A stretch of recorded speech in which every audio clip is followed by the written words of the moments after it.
your first time to Denmark? I gotta be honest, I usually try to avoid clean, orderly countries without massive social problems. I'm here for you, man. If you're not the poster boy for the entire country, you should be. We go, no? Yes, let's go. Yeah. You are saddled with the weight of best restaurant in the world. I know, this looks totally bogus. It's fantastic. You need to work 20 hours a day in order to achieve this. Come on, guys, they're waiting now. Let's go. It's so much less about ooh, you know? It's about bang. And it's dun, dun, dun, dun, elements, thoughts, elements. What places have you been that you can compare to Noma? No place. It's a whole different world. Beautiful! I took a walk through this beautiful world. Felt the cool rain on my shoulder. Found something good in this beautiful world. I felt the rain getting colder. Sha la la la la, sha la la la la la, sha la la la la, sha la la la la la.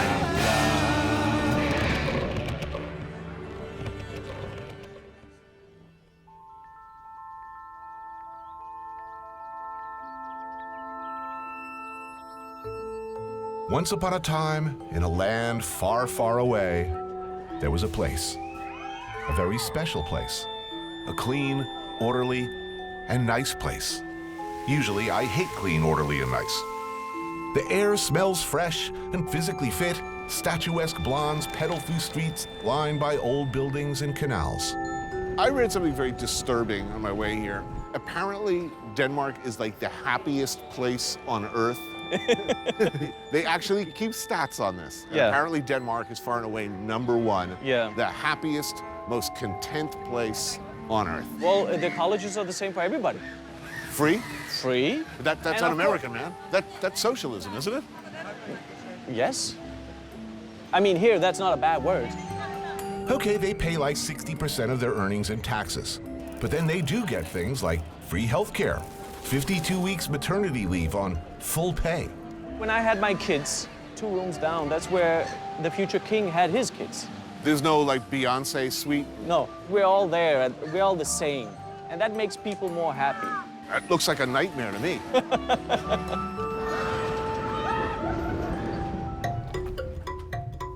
By the way, it would be helpful to point out, this show is not about Denmark. It's not about Copenhagen.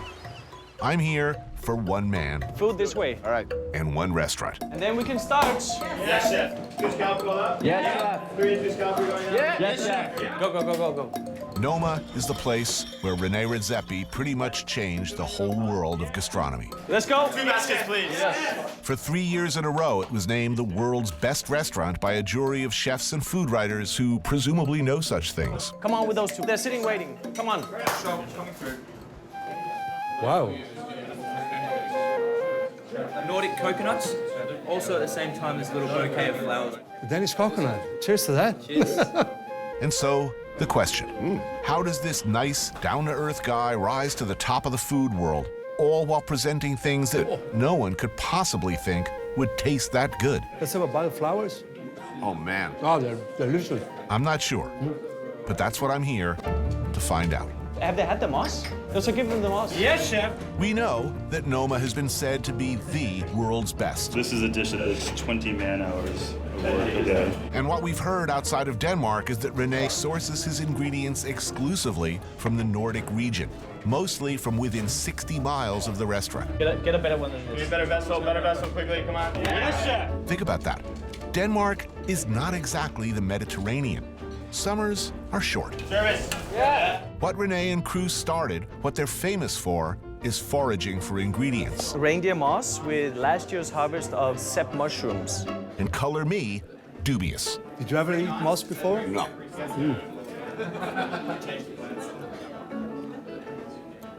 That is incredible. Wow. There's no way that this is going to look convincingly delicious on TV, but it is really delicious. Alessandro Porcelli is Italian, living in Denmark. He worked at Noma before starting Cook It Raw, the roaming Boy Scout camp for the world's best chefs. I met René in 2004. Basically, the restaurant was just open. 4 on 6. Yeah. 10 years after Noma's inception, René is arguably the most famous Dane since Hamlet. And so, it's happily ever after, right? Not quite. It's funny that all this happened actually in Copenhagen. You have all these rules about the Jante law, you know, where you have these guidelines where you never wanna brag stand about out. yourselves. It's all understated. The law of Jante, which discourages attention-seeking, is part and parcel of living in Denmark. Danes who think too big are often cut down by their peers. It's hard to really make an effort. And if you stand out too much, you know, get off your horse. Okay, so let's say you start a restaurant and you announce right away, well, this restaurant's going to be different than anybody else's restaurant. You see where I'm going here. Are people mean originally, or they talk about you? Do they? I mean, how much foul language can I use on this show? We very quickly became the big band of the seal. Seal. Seal. People can be so cruel. Do Danes like this place? No? I mean, they're proud They of accepted it. It's turned the attention of the whole world. Yeah, exactly. Fire 3 sorrel, please. Yes, chef.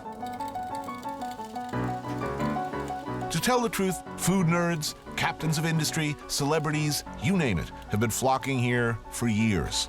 Chef for sorrel coming up now. Some waiting months for a reservation in the 45-seat restaurant. So we have a sorrel leaf. It's marinated in a grasshopper garum. The idea is you want to use it like a spoon and sort of scoop all of this green snow, which is made from nasturtium leaves. Damn, that's good. The technique, you don't notice it. You notice the flavor. It's, holy, that's delicious. That's really intensely, it's like I've never tasted a green vegetable that good.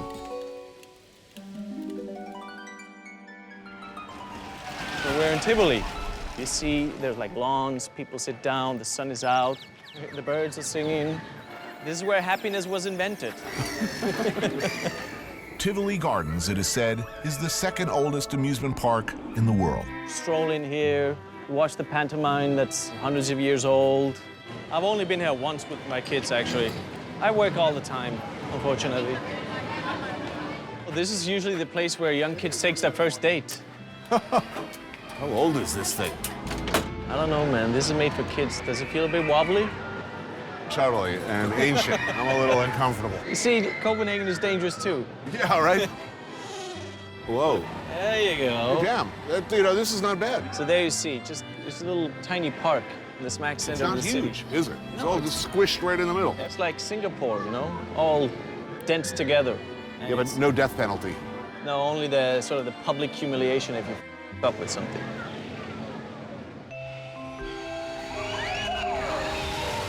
Oh, here we go. Firearms, apparently, it's okay here. You know, I've actually never fired a firearm in my life. Really? And I've never driven a car.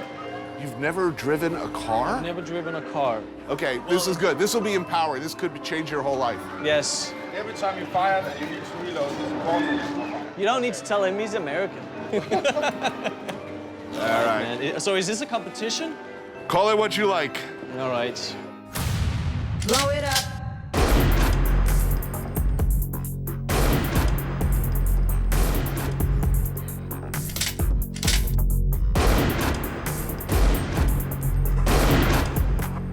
Oh, this is exciting. I think we definitely have a winner here. Oh my God. Not a single one? I have to go. That's what we call a nice grouping. This is like a public school, you know, shooting range. After this, we're going to steal a car, and I'll teach you to drive. Yeah. Come on, guys, they're waiting now. Let's go. Familiar with this one at all? No. So traditionally, it's served around Christmas time. We call them able skewers. You got a little fish rammed right through. I love it. Isn't it sweet? And there's a pickled cucumber in the middle. That's great. Is it just awesome? Very traditional flavors. There's all these old school restaurants that have been here for hundreds of years. The herring, the rye bread, the smoked fish, the traditional stuff, you know? There we go. Thank you, my good man. Welcome to the happiest place On Earth. on earth. Oh, there we go. All right, smoked eel, fjord shrimps, Pickled herring. pickled herring. These tiny little shrimps, it's one of the few seasonal offerings that Danes look forward to. Our eating traditions are not that big here. Historically, we've eaten for survival. It was fuel to us. Lutherans were not exactly the most fun bunch. It was sinful to take too much pleasure in food. You know, if you're sitting at the table going, oh my God, that's so good, ooh, that's delicious, you're already going down the slippery slope to who knows what other kinds of behaviors. You know, my father's an immigrant here. I'm not even full Dane. Your father was Macedonian? Yeah. Mother? From the former Yugoslavia. And then you left Yugoslavia at what age? 14. People make fun of me when I say I've never driven a car, but I never had a Coca-Cola until I was like 17. It just wasn't in a small little village where there's 2 cars, you know? The first food memory I have is also from there, and it was my father. And the day before, we'd been to the mountain picking chestnuts. And I remember so vividly as a little child, I woke up and I saw my father just roasting chestnuts. And then I started hearing all these things popping. 20 minutes later, they were in a bowl, and my aunt, she poured milk that she'd just taken from the cow, and we had that for breakfast. It was so natural that we went to the mountains for chestnuts. You grew your food yourself. These sort of experiences growing up, they really shaped the type of cook I am today.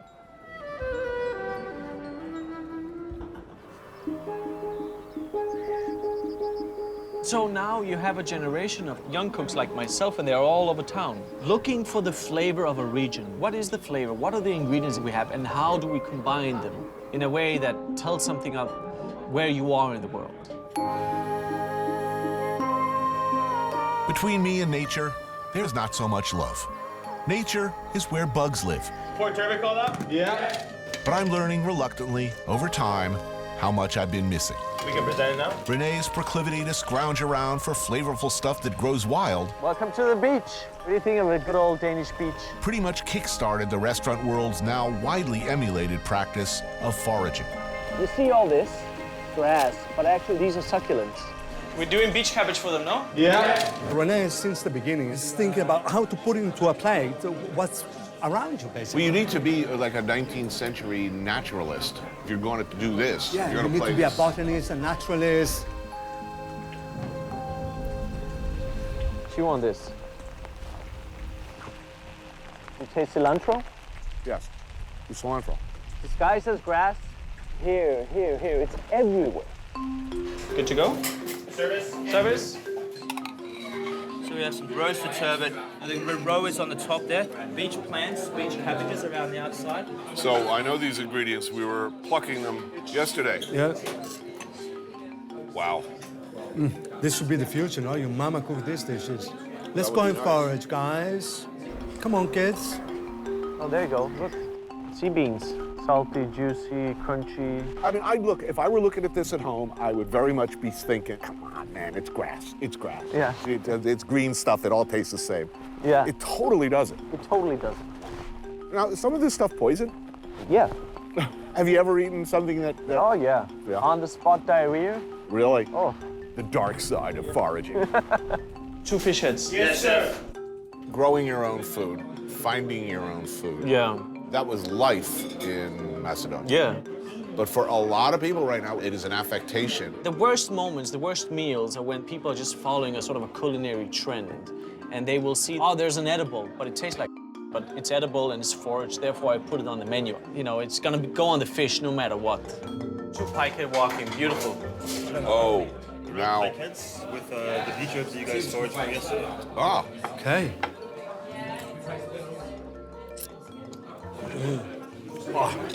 you just pick off every little bit. But I think even at its most ludicrous manifestation, surely it is a positive thing that people are actually starting to look around and see where shit grows. It still is good because people are being connected to the place they're in. What's edible, what's not? What is there to eat? Oh, here we go. Jackpot.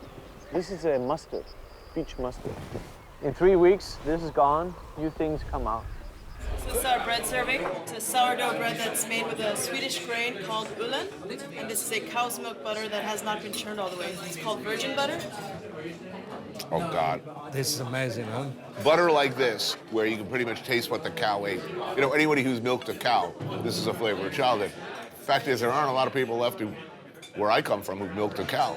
And that's why it's becoming more important to what these guys are doing. It's the relationship also that they have with the farmers, the relationship we have with the soil.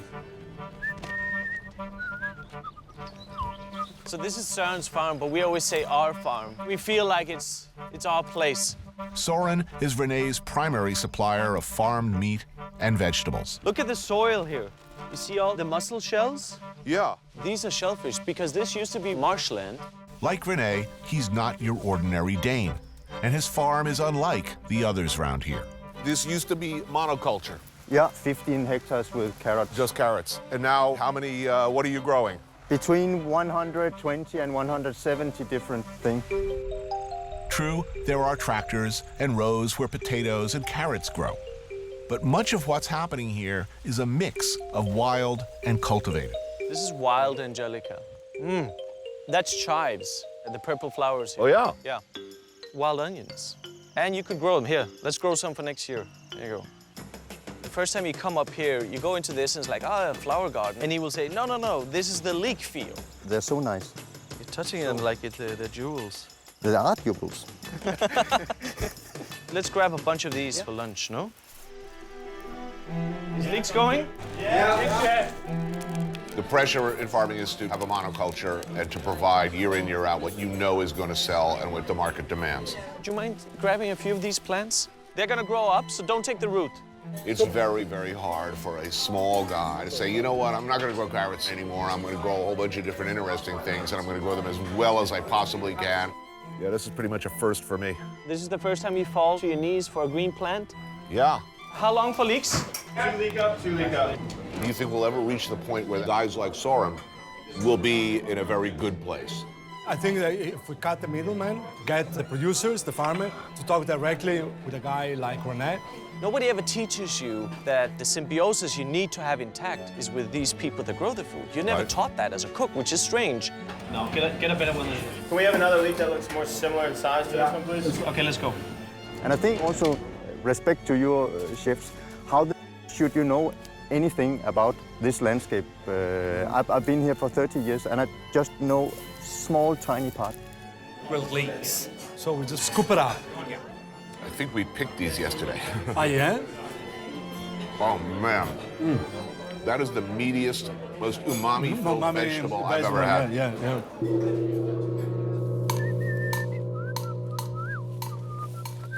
Maybe we'll cook this for lunch, spiced with the tartar. Chop that up in the freshly slaughtered meat from one of Søren's cows. Hi. Hey, what else? The asparagus? Yes, let's do that. I'm hungry, man. Two asparagus, fella? Yeah. Asparagus, beautiful. Let's go. We have sauce up, please? Yes. And then just one dollop in there in the middle, okay? Yes. We roast the asparagus with this pine. That's why we have the branch. Do not eat that branch, however. Okay. So underneath is a small pile of tender spruce shoots, grilled green asparagus sauce, and a little bit of fresh cream to finish. That is incredible. Wow. The flavor of this, huh? So this is actually beer made from asparagus. It's tasty. Yeah. What's the meat? Veal. Veal? What was the name of the cow? 763 00330. Chef, do you want to do the tartare? What are you thinking? Just hack up the meat? Hack up the meat. Ooh, it already looks good. I'm gonna go on the asparagus and on the leeks. Clean them up, grill them. A little sun lotion on these guys. Søren, do you want to do a potato salad? Yeah. What should we put on the tartare? Wild onions. Bit of this horseradish. That's the chives, chive flowers. Okay, a little salt on the leek and a little cheese? Yes. That's the angelica. Take all these flowers and we mix that in. Some vinegar. Elderflower vinaigrette for the grilled asparagus. A few eggs from my mother's 3 birds. Done. Didn't take us 10 minutes, but we have 4 courses. This is like 3 Michelin stars, chef. Oh, yeah. Ooh, oh man. Perfect. Look at that. Wow. Wow, wow, wow. And that egg. What an egg. Yeah. Do you eat like this all the time? I bring my kids up here. All the staff comes here often. This becomes your reference frame for how fresh an asparagus should be. Just harvest, just cooked, just eaten. I mean, I think a place like this, in addition to being the best restaurant in the world and whatever else, it offers a real possibility. There is food around that, with a little effort, or a lot of effort, you can make into something really delicious. There is the hard thing, yeah? Change the way the people think about food. Not just the 35 people that can afford to come and eat here in Noma. Thank you for joining. Thank you, chef. It's magnificent, yeah. Magnificent.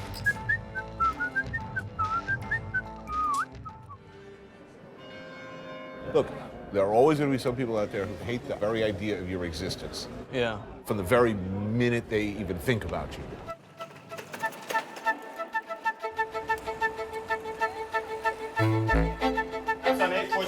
Yes. There's a Danish expression for not wanting to stand out, Yeah. not wanting to talk about Yeah, yourself too that's much. called Jentelon, the law of Jente. Wow. So it's yeast? It's product. It's beautiful.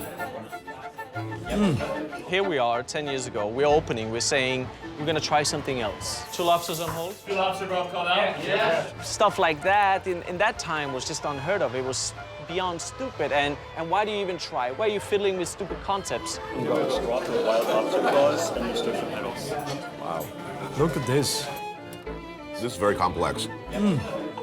I know in the beginning, a lot of Danes were calling him the seal, Yeah. and they were laughing at him. It's a very new thing, you know, food here in Denmark. It's not something that they had like we have in Italy or they have in France. No, here, it's a different story. You have a huge part of people that are still so much in love in the old world. 4 lobster called out. Yes. I mean, I've even been told that I have fascist tendencies in me. There's been op-eds written in Danish papers. Vinegar, please. Linking what we do at the restaurant to some of the most horrible moments in recent history. So this is the tail of the lobster with a little bit of the head juices underneath these nasturtium leaves. Use your hands. I will. It's luxurious. So how's it changing? That's what's interesting. In 10 years, it's really gone from, you know, the seal to igniting a new confidence in this city, in this part of the world, that I never grew up with. A possible forebearer to this new challenging of the status quo could be found right in the heart of the straight-laced Danish capital. I think Christiania is one of the most awesome places in the world, which is not very Jantelorish to say. A well-established enclave of hippie anarchist squatters. Sounds about as attractive as being sentenced to life at a fish concert. But there are some interesting features of Christiania. There's no government to intrude on your personal freedom. You're free to behave in as eccentric or normal a fashion as you wish. Here, I mean, you can be the freak that you are, and if you want to spend your day talking to a tree, you can do that without being frowned upon. Rasinga and his friend Joker are in local government, such as it is. Christiania has been here for some 40 years. It was a military area that was abandoned, and it was then occupied by squatters and hippies. Despite the fact that the different governments didn't really appreciate what was going on here, nobody actually had the will or the strength to put people out. Who picks up the trash? We do. What about the essentials? You know, electric, water? We buy it from providers, but we do it as a commune, as a collective. We pay only one bill. But what I like about living here is the fact that my kids get to walk around the streets without worrying about being run over by a car. There's no hard drugs and no cars running definitely. the streets. I mean, it's like a little village. It's very secure. Are you a hippie? He is. You have 2 eggs smoking now? Yeah, chef. So right down there we have Pusher Street, which is probably the most famous part of Christiania. The green section, right? Yeah. We buy weed and hash oil, hashish. Yeah. I would never do that as a responsible journalist, but I'm interested in investigating it. Pusher Street, it's a beloved institution here. You are free to see an array of cannabis products. Theoretically, by the way, marijuana is, like, not legal in Denmark. But there's a great tolerance for marijuana here, and I think that's because it isn't really harmful. People who smoke too much, maybe they pass out. Right. Oh, quail egg cooked in hay. Wow, that's like the greatest thing ever. That's a perfect dish. Perfect dish. I want more of those. Yeah.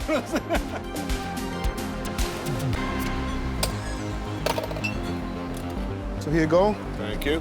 So there's nobody in charge. I'm in charge. Yeah. The only problem is everybody else is too. Yeah. It seems utopian. We have the same problems as anybody, but we try to solve them in a different way. And one of the ways we try to solve this sort of challenges is by embracing people as much as we can and trying to make space as much as we can. Do we have 2 peas ready for table 4? Can I go with that now? Yes.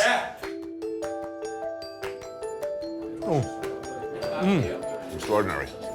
I was reading something you wrote that's very un-American in its concept, which is don't be afraid to fail. Yeah. When we did this dish, to us, it was a very big moment because we burnt it by mistake. And then we thought, okay, it's a mistake, let's see what happens. And we cooked it, and then we had a new paste, a new sort of spice for us. That's indescribably delicious. All cookbooks, particularly American cookbooks, are written from the point of view that if you only follow this recipe, it will turn out great. You're safe. This is what we try to talk about every day in the kitchen with the cooks on Saturday night projects. Apparently, this is when you invite members of your crew to put up a new dish for comment. After each grueling work week concludes, cooks from every level of the brigade stay late to submit their newest culinary ideas. Everybody's in on this? Everybody's in on it. This could be a very uncomfortable, you're hanging it out. This forum is about failure, so yes. All right, let's see what you got. Luke, go for it. At no point in my career would I have wanted to subject myself to this kind of mass scrutiny. No, but watch, it's not bad, huh? It's not bad. It can be bad. I mean... What do you have for us, chef? A fermented apple tea. This one I did with razor clam and some chamomile as well. There's this lamb's tongue, cooked for 10 hours at 70 degrees. Kohlrabi, just fermented with water and 2% salt. And this is sea buckthorn juice with brown butter. So what we have here, sep ice cream with some barley. Mushroom ice cream and fermented barley sauce. Yes. I think the lamb's tongue is a great ingredient. Personally, I'm not getting what the kohlrabi brought to the party. The razor clams are a bit sweet, and with this broth, it's quite sweet, so it becomes very one-dimensional. Why can't you do that for your next project? Dry salt versus brine salt. She uses elements that I would never use in a dessert, and it tastes good. I like it. Given a choice between a traditional dessert and this, I would be very, very, very, very happy with this. I thought it was delicious, really delicious. Thank you. Who's next? Whoa! So here I have a dish of strawberries and cream. I decided to go out my bike and see what I could get. So all the flowers that are here, the lady let me pick them in her garden. So I have strawberries that are pickled in rose vinegar and a creme fraiche at the base that's been infused with burnt roses and rose pollen. Do we just clap or?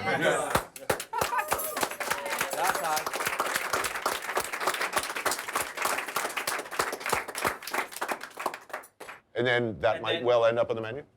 No. This is not about putting things on the menu.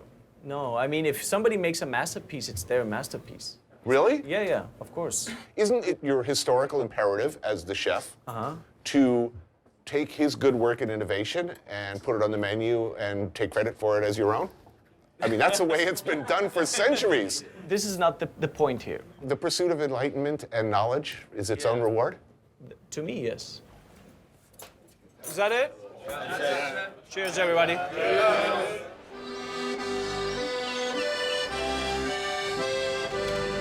Table 4. It's being cleared. Let's start dressing. Yeah. They're waiting. Yes, chef. Come on. Yes. I mean, now I travel a lot and I meet chefs and say, you know, I want to be #1 in the world. And I was in Mexico, now in Yucatan. They don't even know how to make a tortilla. They don't even know what a tortilla is made of. They kind of lose touch with what tradition is. That looks good, man. Merci, chef. It's good for you to try this, the herring, the rye bread, the smoked fish, the traditional stuff, you know? Because when you grow up as a cook here, you think of this as old-fashioned. You don't see it as an inspiration for your future endeavors as a cook. All right, fellas. The next thing we serve you is flatbread. Very traditional here. And we spice ours with shoots of spruce and oak tree. This is amazing. Amazing. Damn, that's good. Sophistication, but it's something that is so down to earth flavor-wise. No doubt about it. That's like both really classic and totally new.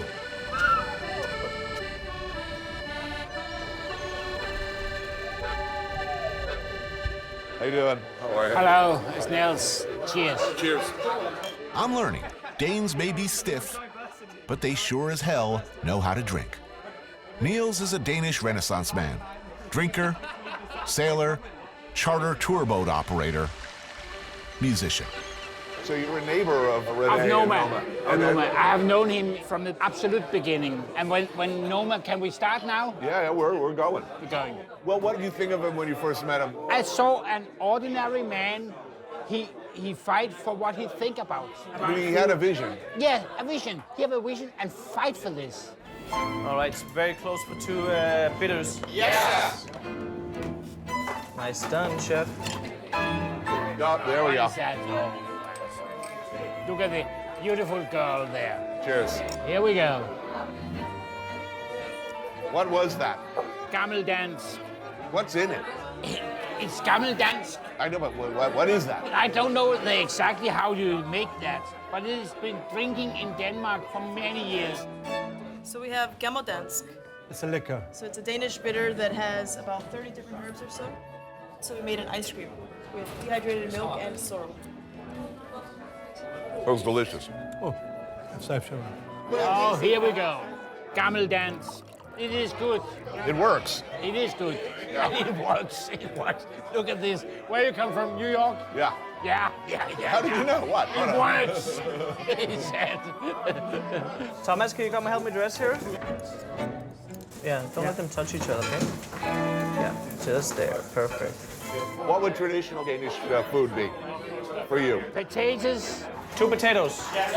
And some kind of meat and sauce. Did you taste the sauce? I did taste the sauce. Yeah? I tasted it. Hello, fellas. We fermented barley, and we cooked the potatoes in that and served with sturgeon roe from the lakes of Finland. Wow, man. Oh. It has a grappa homemade whiskey.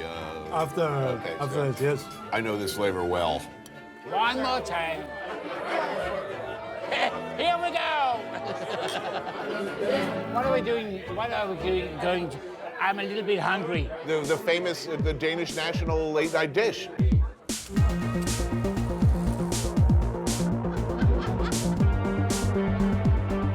John's hot dog? Yes. I'll have the deluxe. Yeah.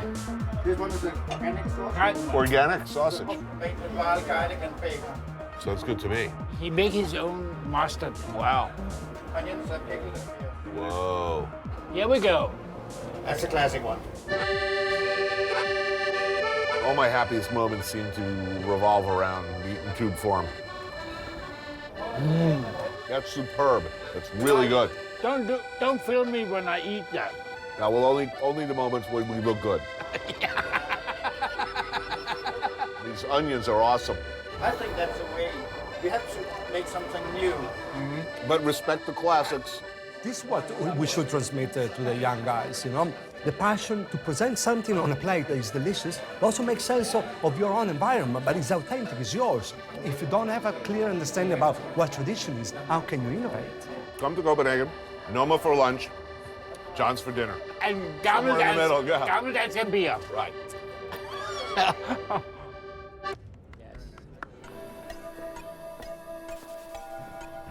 Welcome to the Nordic Food Lab. Just across from Noma, located in a converted houseboat, an entity separate from the restaurant. A place Rene set up to further ideas and experimentation. Ben is one of the guys in charge here. Nutmeg's a bit hallucinogenic, so I decided to make something ammonia-rich with lots of nutmeg, leave it for a while, and then we'll see what happens. So it's hallucinogenic fish sauce, potentially? In theory. Some of the things that we're doing really, I mean, they are just pure experimentation for experimentation's sake. And it's pretty damn delicious. I like that. It's another food item on your shelf. And me as a cook, that's what I want. These are 2 years old cherries with the cherry pits and wild roses. 5 years old wild roses now, very deep, intense. This is amazing.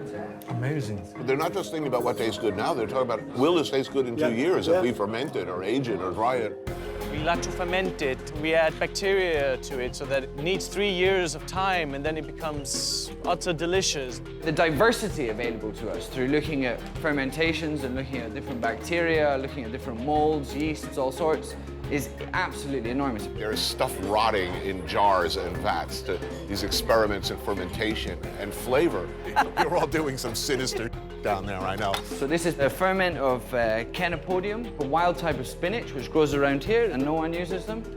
Maybe even reminiscent of foie gras. Serious foie. Serious foie. And this is from a weed that grows everywhere. If you do it with gooseberries, like to ferment gooseberries, you get golden drops of perfection. Can we have 2 berries on 4? Yeah.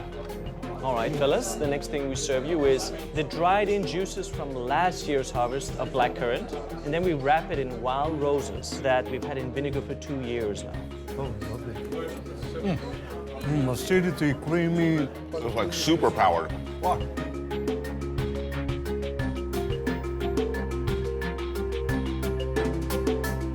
I need to ask about this. You need to ask about this. Well, this is pretty interesting. This is born out of a desire to study mummification.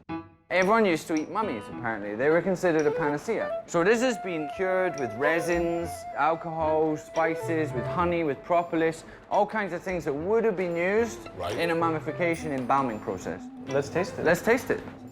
There you go. So it's quite moldy. You mean that in a positive way? I don't know. I mean, it's an experiment, you know, like, I mean, it's a 6-month-old piece of roe deer, so I suppose it's somewhat inevitable. It's not unpleasant. It's interesting. Tastes like Egyptian. Point you call that, please. Yeah. We just had one project funded. Deliciousness as an argument for entomophagy. So deliciousness as an argument for eating insects. Wow. Here we have grilled onions, fermented pears, and salt made out of wood ants. Wood ants. Wood ants, yeah. Cool. And that's delicious. It's amazing.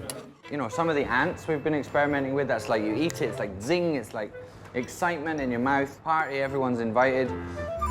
A lot of the other ones, they need a lot of work.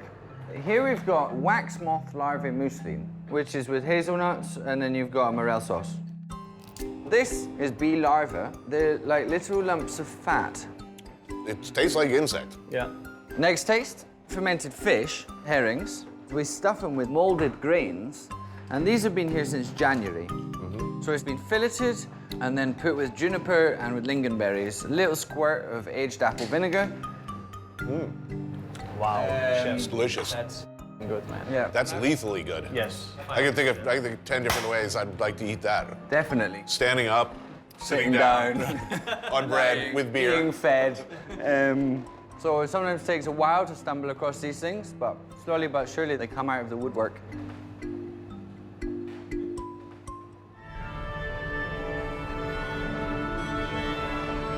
Let's have some crayfish.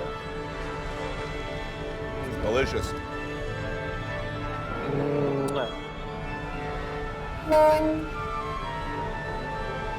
Cheers, guys. Cheers, guys. Cheers. Skål. Midsummer. Midsummer's Day. Longest day of the year. The Danes, to mark the Midsummer's Eve, gather and partake in traditions, And the sun comes out, we salute you. like enjoying picnics, building bonfires, There's a fire. Oh, yeah. There's gonna be a fire. and burning witches. We made those fires back in the days to keep the witches away because they thought all the witches was meeting on these solstice and blah, blah, blah. Okay, where's the pork? Is this roast pork? Very, very traditional. Without this, Danes could not live. So we have a pork skin and chocolate with freeze-dried blackberries. Cool. For you guys to share. Thank you. Wow, that's wild. That's wild.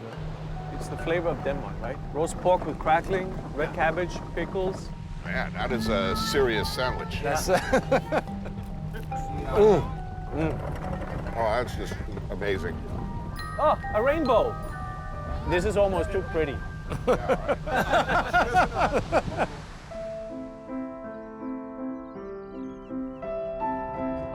And there you go. Oh. Super cool, huh? Why don't we have the strawberries? The triple cream, huh? It's delicious, man. Yeah. So we have a wild blueberry dessert.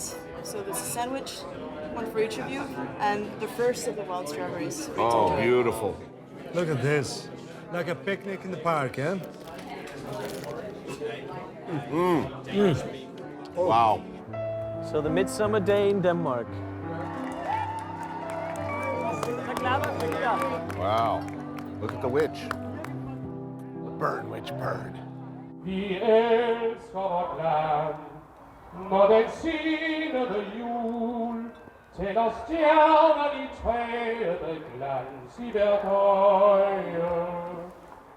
How's it, guys? You done? Terrific, thank you. Unbelievable. Look, I've eaten a lot of great restaurants around the world, and there was still a little part of me that was saying, you know, this is going to be bull. The guy is out in the field yanking weeds out of the ground. I really didn't expect it to be as good as it was. It was delicious. It was amazingly delicious for me. Amazing. Yes, I thought it was amazing. It's not just about coming up with the greatest concept, it's just assembling what is out there in a new and beautiful, authentic and delicious way. He has single-handedly transformed everybody's understanding of Nordic cuisines. Where all the dishes, they tell a little bit of a story, you know, of the land, the tradition. But always delicious. Always delicious first. He may be an ordinary guy, grounded, comes from a poor family, but he has big dreams. He wants to change the world. Yeah, and we can change it. Never forget that. We can do that.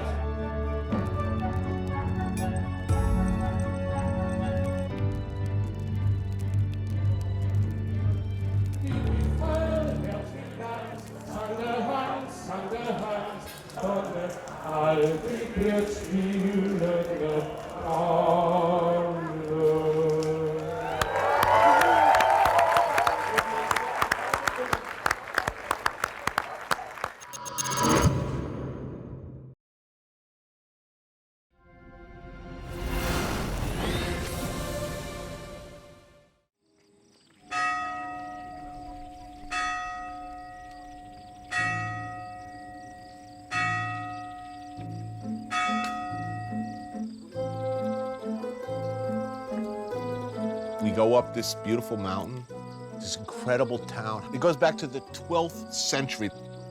People trudge up the hill to the beautiful church to take the walk that Michael Corleone took.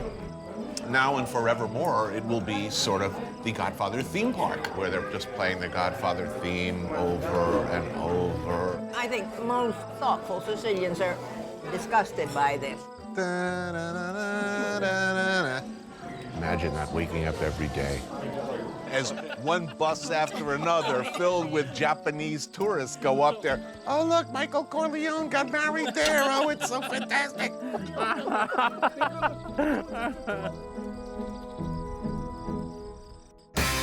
I took a walk through this beautiful world. Felt the cool rain on my shoulder. Found something good in this beautiful world. I felt the rain getting colder. Sha-la-la-la-la, sha-la-la-la-la-la, sha-la-la-la-la, sha-la-la-la-la-la.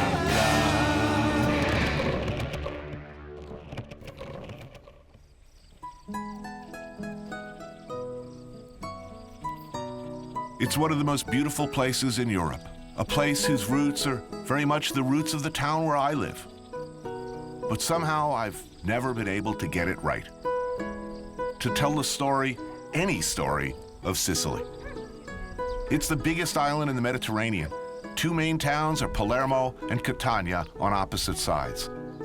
I've done a show in Palermo before. It was an epic goat rodeo, a failure of humiliating scale. This time, I was going to get it right. There's the Sicily we know from films, an evocative, deeply felt history that's not quite reality, but cool anyway, right? There's the simple fact of its location, tucked away under the boot of Italy, part of, but not really part of that country.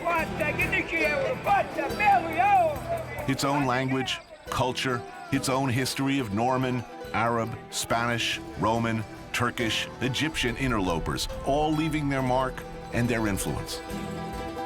I grew up in New Jersey, which was pretty much Sicily on the Hudson.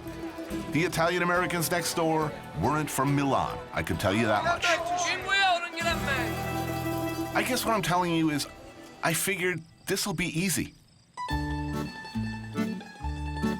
Villa Monaci della Terranera, a certified agriturismo, meaning it's a hotel, restaurant, and working farm that in this case produces olive oil. How many acres of property do you have? Tony, it's about 40 acres. It's one of the oldest organic farms in Mount Etna. This is Guido, the proprietor. Wow. So that's where potatoes come from. How freaking hard can it be to make an awesome show in Sicily? Eat the nice food, drink the wine, in an idyllic villa in the countryside outside Catania. How low impact can it get? So the plan was, we go fishing. We get some fresh octopus, maybe some cuttlefish, explore the bounty of the surrounding waters, all while working on our tans. With a local chef, fisherman, man of the sea. He's experienced. He knows where to get it good. Do you like sea urchin? Oh, you love it. How do you say it in Italian? Ricci. Ricci, yes. Ricci di mare. One of my favorite things to eat. This is Turi, my host. What else is out there? Octopus? Octopus, now it's also cuttlefish. Oh, yeah. And I sepia. like sepia, bravo. I want to try to find some small abalone, we call occhio di bue. Nice. And also, there's a clams. Here the water is still cold. I think they will be really full. I'm thinking, really? Are these prime fishing waters? I don't know about this. With all this boat traffic and all these people and so close to the action, I can't see much of anything living down there. Okay, perfetto. We anchor here. But I am famous for my optimism, so I dutifully suited up for what was advertised as a 3-hour cruise.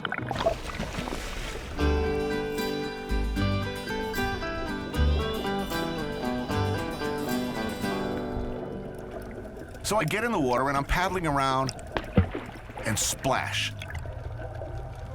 Suddenly, there's a dead sea creature sinking slowly to the seabed in front of me. Are they kidding me? I'm thinking, can this be happening? Splash, there's another one. Another rigor mortis, half-frozen freaking octopus. But it goes on.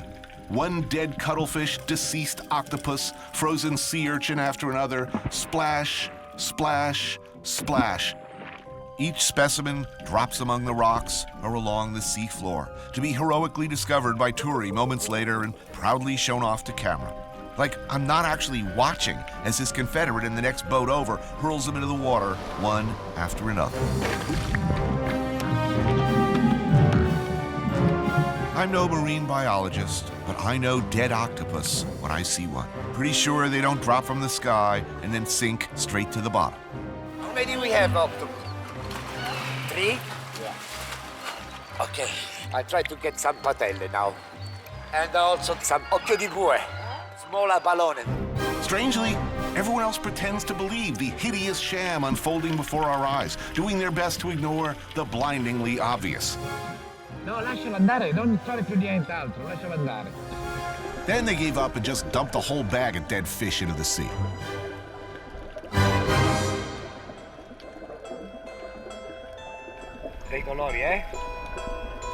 At this point, I begin desperately looking for signs of life, hoping that one of them would stir, become revived. I'm frantically swimming around the bottom littered with dead things, looking for one that's still twitching so I can hold it up to the camera and end this misery. But no, my shame will be absolute. For some reason, I feel something snap, and I slide quickly into a spiral of near hysterical depression. Is this what it's come to, I'm thinking, as another dead squid narrowly misses my head? Almost a decade later, back in the same country, and I'm still desperately staging fishing scenes, seeding the oceans with supermarket seafood, complicit in a shameful, shameful incident of fakery. But there I was, bobbing listlessly in the water, dead sea life sinking to the bottom all around me. You gotta be pretty immune to the world to not see some kind of obvious metaphor.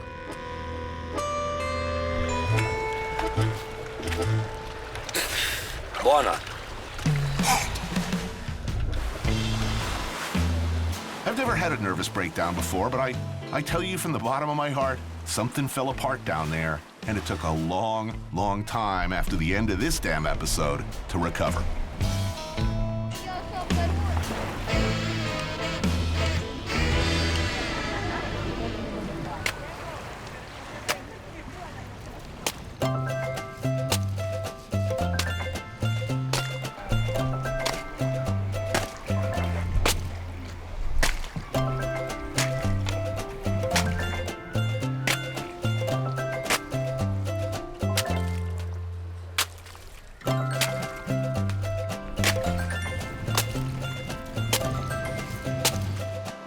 No longer we don't need to boil. We'll be ready without it. Ma che fai? Lo sto rompendo tutto così diventa morbido. Vedi? Ora la pulisco. Adesso se lo mangiano i pesci. Chi lo mangia questo? Io. Sono preso. Io voglio la Io. Quello dai a me. Io voglio la Raw clams, abalone, and a heartwarming beach scene surrounded by a gaggle of curious and hungry kids. It was, at this point, about the only possible way for Turi to redeem himself. Io. Chi vuole l'ultimo? Io. You'll notice I'm not there. I'm sitting in a nearby cafe, pounding one Negroni after another in a smoldering, miserable rage. Our evening meal will be at Turi's place, Osteria Nero d'Avola, which is just up the hill in Taormina. But by the time dinner rolls around, I'm ripped to the... Did I mention it's my birthday? I've had 3 hours of bobbing around on a pitching boat, a couple more hours getting looped, 2 more hours lying on a sidewalk outside the restaurant while the crew hangs lights. So I'm gone, baby, gone. I don't remember any of this. Any of it. So, how's your day today? It's good. I went out on a nice boat trip, a little swim. I would be told later that a gentleman named Tommaso had joined me for dinner. Also, someone on the crew mentioned that his wife was present and that she didn't say much. Presumably because this was not her preferred way to spend her birthday. Hi. Hi. Tony, this is my passion. I like to find an old variety of olive, and one of these is white. So that's the original? Yes, original. In fact, you don't find this anyplace else. Apparently, there were these white olives, harvested from some secret tree only Turi knows about. Maybe it's next to his secret fishing hole. There was great Sicilian wine, apparently. And apparently, I drank quite a lot of it. There was bread and olive oil. Abalone served raw in the shell. Baby sardine called neonata, also served raw with a splash of citrus and salt. And this is the baby sardine, totally raw without no much ingredients, to taste better the fish. Salute. Thank you. If you ask a Sicilian, right, say where you come from, the correct answer should be, I'm Italian. What? No, we say I'm Sicilian. Wow. Is Sicily Italy? Yes. Should it be? I don't know, but we used to have influence from Britons, Normans, Arab, Spanish.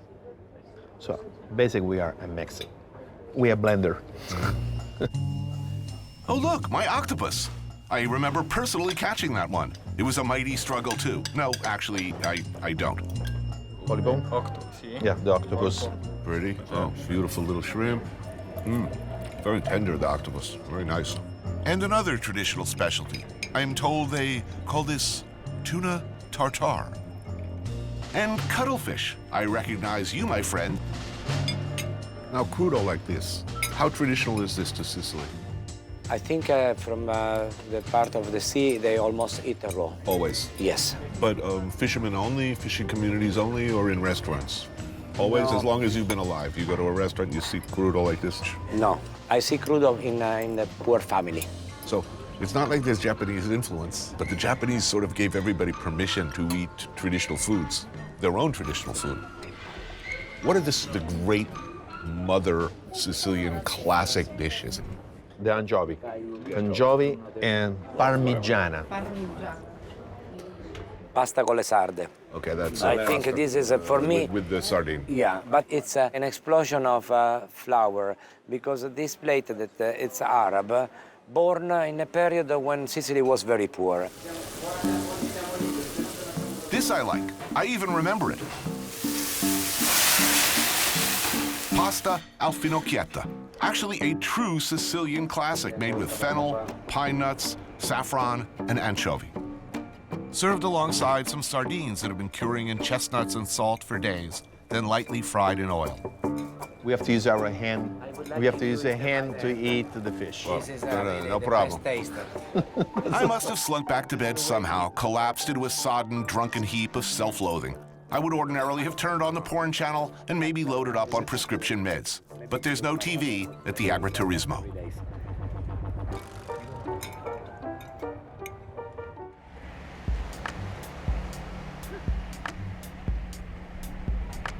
I love the films Godfather 1 and Godfather 2, but they had nothing to do with any organized crime from reality. They're opera, magnificent opera, but basically a morality tale about loyalty and destroying the things you claim to love and want to protect. Actual organized crime members are, generally speaking, a bunch of spectacularly uneducated, lazy-ass sociopaths who have no problem stealing from their own harder-working neighbors. Here in Sicily, their interests are less glamorous than gambling and prostitution. They are, and have traditionally been, a gigantic, parasitical organism, one that has now grown to be of near equal size as its host. Mary Taylor Cimetti is originally from New York, but she's been living here in Palermo for half a century now. She's a food writer and at one time a reformer for social justice, which is a dicey thing to be here. You've been here all this time.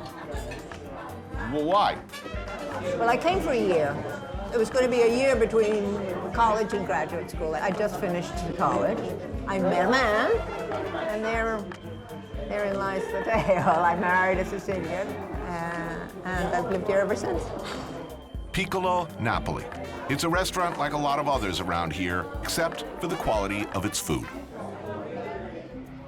Tell me about, where are we, first of all? Okay. The father and mother of the present owner opened this in 1951. And there's a wonderful photograph there on the wall of the opening day.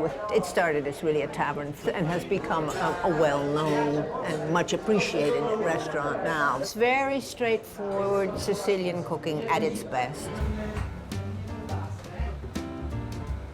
We start with some typical things, the kind of things I deeply love. The kind of simple good things that make me happy. Pannelli, which is a fritter made from chickpeas. Some caponata, a sweet and sour eggplant dish, kind of like ratatouille, but more Arab in influence. A plate of olives, and some white wine produced from a small batch vineyard run by Mary and her husband. So this is a pannelle? Pannelle. Chickpea flour probably come in with the Arabs, maybe even earlier, because chickpeas have been around for a long time. This is the famous caponata, about as Sicilian as it gets. Yes, caponata and cannoli are the two internationally known Sicilian dishes. Devi mettere per tavolo, zio. 2 spaghetti al nero. This is what I've been waiting for. This is what I wanted Sicily to be, something to soothe my shattered soul. It doesn't take much. A bowl of good pasta. In this case, the famous spaghetti al nero di seppia. spaghetti in cuttlefish ink. Also some calzarece al pesce spada, pasta with swordfish, eggplant, and tomatoes. Okay. Ah, beautiful. Grazie, prego. Perfect pasta. Very happy with that. Good. I know you've been looking forward to it, so I'm glad it's good. Palermo's an expensive city for some things because the consumer is paying more so that the store can afford to pay its extortion money. The big change that has happened is that up until the mid-'80s, the late '80s, there were a great many Sicilians who thought if they were honest and didn't have anything to do with the mafia, they could live without being affected by the mafia. Apparently, 80% of the businesses in Palermo and 70% in the rest of Italy that pay extortion. That's a lot. That's a lot. That's a lot. But not everybody pays the bite. A small but growing coalition of businesses have joined a group called Addio Pizzo, a grassroots organization taking a stand against the mafia's traditional, near-total control over the food chain, from farm to table. I come out of the restaurant business in New York. You got taxed with every laundry order, every time they took your trash away. It was built in to all your basic services. Here it's much more the going around Christmas and Easter. Guy comes by. The guy comes by. I mean, it's plain and simple extortion. Given that that's a pretty straightforward situation, some of these guys who band it together for Addio Pizza, I mean, what happens? The guy shows up and says, I'm not paying you. What happens next? Well, apparently now, the mafia has decided that it isn't worthwhile bothering with the people who belong to Addio Pizza. There's so many others out there, and why look for trouble? How true it is, I don't know. Right. To belong to Addio Pizza, you have to sign a pledge that you will not pay, and that if you are approached, you will go to the police. Right. Then they send you to lawyers and to another organization which deals with the people who are actually having trouble. It's incredibly complicated. I mean, there are no easy answers to it. Right. I mean, what about Big Farm? What about some of the things that are happening on a much more legitimate level? I mean, who's more destructive worldwide? I mean, yes, you could make a very good argument. That's a horrible. What? I'm upset because I'm sounding as if I'm making apologies for the mafia. It's just, I think, what has happened, that having lived 50 years in Sicily, I'm much more skeptical than most Americans. Right. I don't know that. I know what you're saying. You're saying you're not so sure that a mafia-free Italy would they be that much more functional. That's it. No, absolutely. I mean, I'm not so sure. I'm not sure at all. I mean, but I am constantly amused by the fact that 45 years ago, if I said to Americans, I said, I live in Sicily. Sicily? How did a nice girl like you end up in a place like that? Really? Now it's on a farm in Sicily. How romantic. Oh, I envy you. So perception of Sicily has changed. Has changed enormously. In 2007, there were only 160 Addio Pizza members. Now, over 800.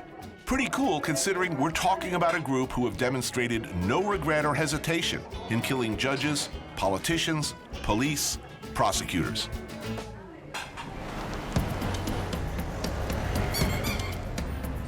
Back to Catania. And when you're talking late-night dining options, you're talking one thing. The enticing smell of smoke wafting through the streets, a smell that's enticingly equine. I smell Rainbow Dash.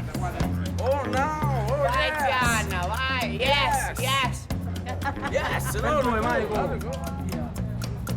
Anthony and Marco, a couple of Sicilians and aficionados of Macelleria Aquinas.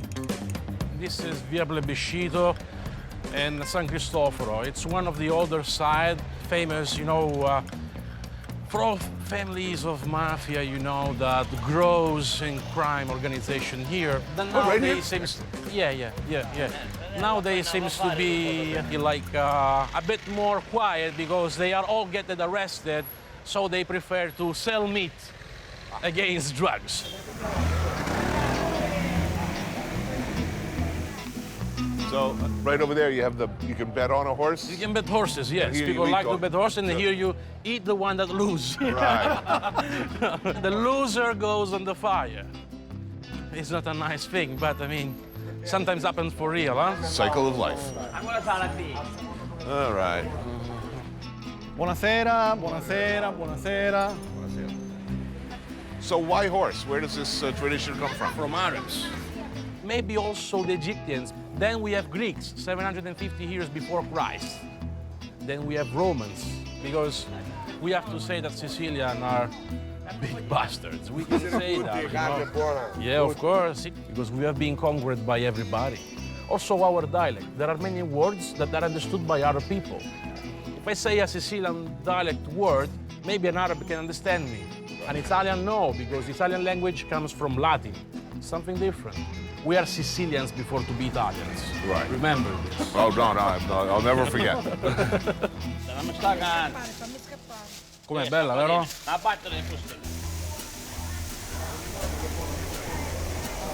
Look, the fattest side of the meat. It's yellow, it's not white. When it's yellow, means that this horse has been breeded eating fresh grass. Pronti? Procediamo? Procediamo con le mani? Vai, poi la faccio lavare le mani. Perfetto, ok. Like this. Tear and go. Yeah. Ma di vergogna. You like the taste? It's good. It's a bit sweet, huh? Simple, huh? You don't need nothing. Horse meat, basically, it's loved by quite everybody here, you know? Sì, polpette. We can have also meatballs. Anthony, we can have also horse meatball. Well, as you wish, man. Whatever. Okay. Whatever. I'll try anything. It's a mix of different things, you know? Scrambled bread, Parmesan cheese, pecorino, right? Parsley, eggs, and of course, and horse. Horse. That is very tasty. Let's put it this way. When my daughter asks me for a pony, I'm bringing her here, pointing at that grill and saying, here's your pony.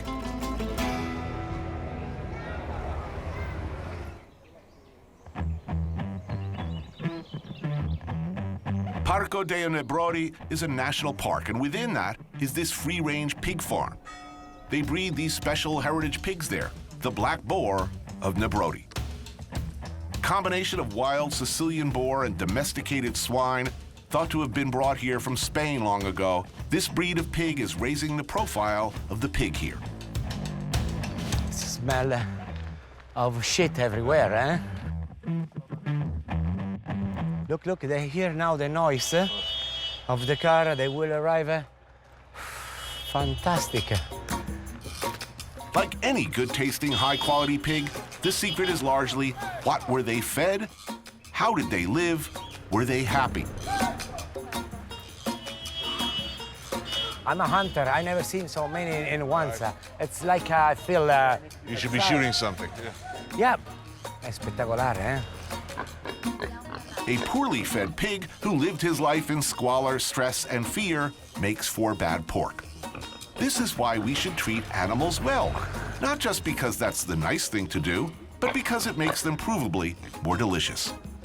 Questo è un gran camminatore, riesce a fare roba come 30 km al giorno, per cui è un animale che vive salutare, vive bene. Chestnuts, acorns, roots and stuff foraged from the hills, supplemented by some nice, fattening grain during the winter months, when wild food is less easy and less plentiful. They catch here the animal only with the traps. Right. It's a shame that they don't let you shoot. I like pigs. Not to hang out with, to eat. I don't have a tattoo of a pig or anything, but I like them fine. And when given the opportunity to shoot one in the brain, or see one shot in the brain, so that I may sup on its entrails and other parts, I'm down. That's what's called cheering me up from some manic depression. Bang, and this pig is like Paulie. You won't see him no more. What's that?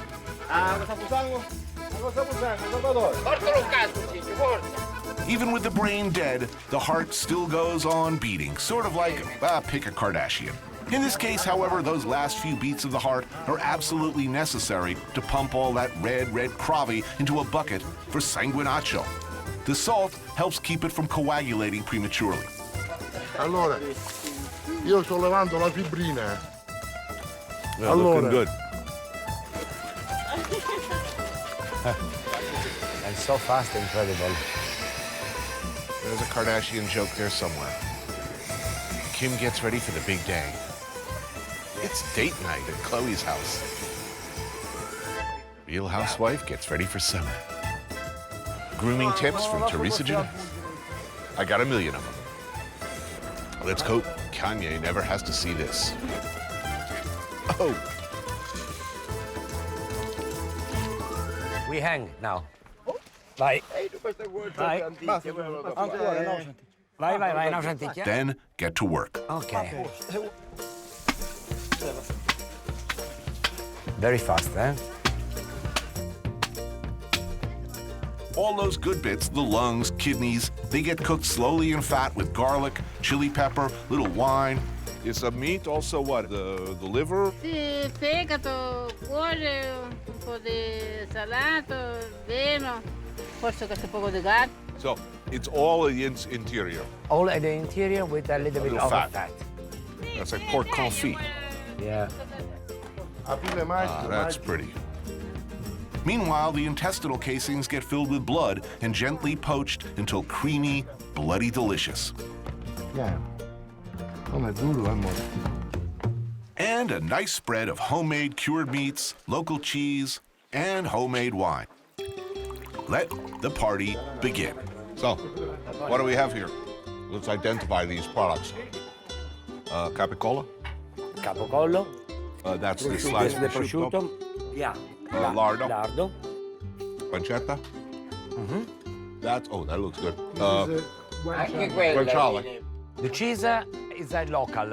It's a provola dei Nebrodi. This is the ricotta, and it's just cooked in the oven. The bread? The bread is from the uncle. Right. And they have also salame, and they have sausages. And this cheese? Perché non è un maiorchino, è una canestrato.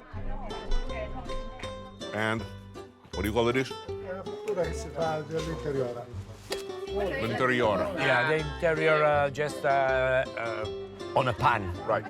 Beautiful. Interiore. That's good. Oh, the best moment of the day. Indeed. Oh, yeah. What do you think about the cheese? It's good. Yeah, but you know, for me, the ricotta, really good. I think it's a complete country, this place. You discover Sicily in an aspect that I think that very few people know. This is incredible. Even the bread is the old lady that she made. Oh. You think of Sicily, you think of family, you think of food. This is more like it.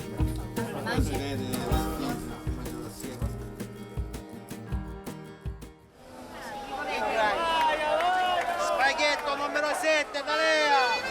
Numero 7 spaghetto, ai, Pepe, dai, mangialo, mangialo, mangialo!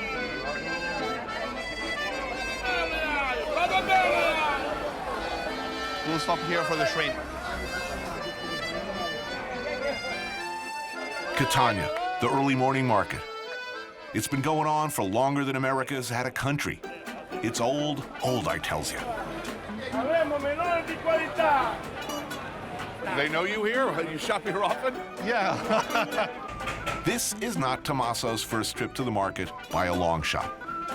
His mom is a regular. She comes here almost every day. The eggs. And you see, this is a mix up. You can find here everything.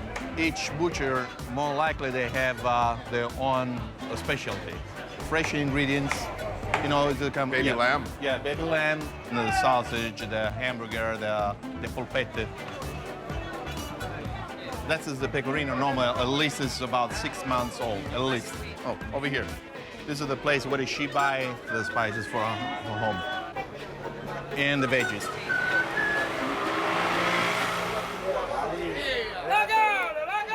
This is what the market is best known for. seafood. Buongiorno, caro. This one is one of the biggest resellers that we have in the fish market. You can see also the variety. Yeah. We consider the tuna like a pig. We don't throw away anything. See, this is typical. You can find all here. Oh, those are the tiny, tiny little clams, Right, yeah? yes. This is another thing as well. Oh, whelks. In Sicilian, they're called mucuni. You can see the shrimp normally still alive. So I see cuttlefish, sepia, baby... Yeah, baby sardine. Swordfish. I'm joining Tommaso for lunch today. Mom's cooking, so we gotta do some shopping. Shirley. Oh, buongiorno. Buongiorno, come siamo combinato questo gambero? They look beautiful. Yeah, the color is beautiful. E buongiorno. So we'll go have a little crudo today. So the shrimp and baby sardine. Grazie. Buona giornata. After you. What do you want to try? Blood sausage? Sanguinaccio. Sanguinaccio, allora. Allora, un pezzettino per assaggiarlo. Just blood, no onion, no spice, nothing. A little split of a little salt. Condiscilo tutto, poco poco. A little pepper. Sì. Ben salto. Okay. Now you squeeze it? No. You eat the right way, yeah.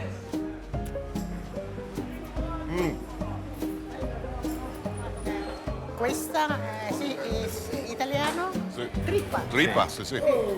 Questa è la cordula. Sì. Oh, man. This is the intestine rolled up. The salt. Ah, that's good. Usually I don't like try plain. I like it in a sauce or spicy. That's good. That's very tasty. Looks like hell, tastes like heaven. Yeah. If you like this, you're Sicilian. You're right. Rivede. Parete.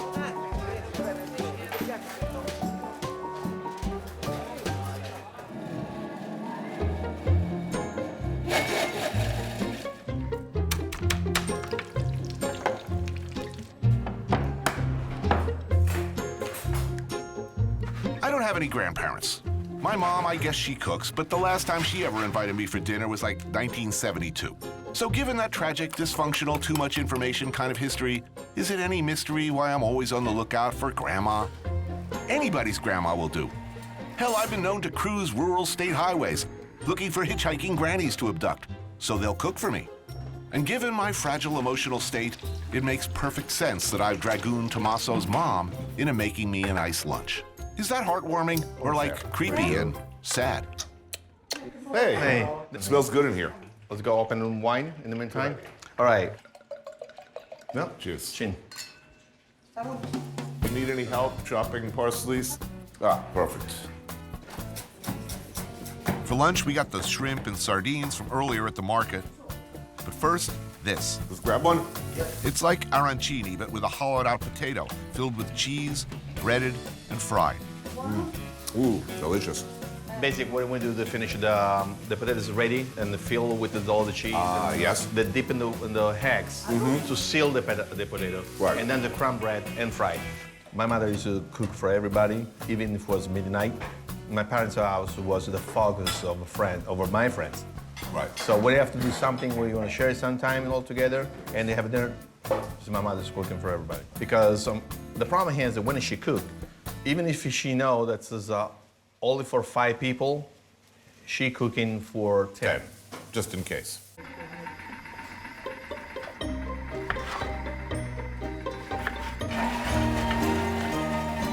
More caponata. This is Sicily, after all, and this is the classic starter.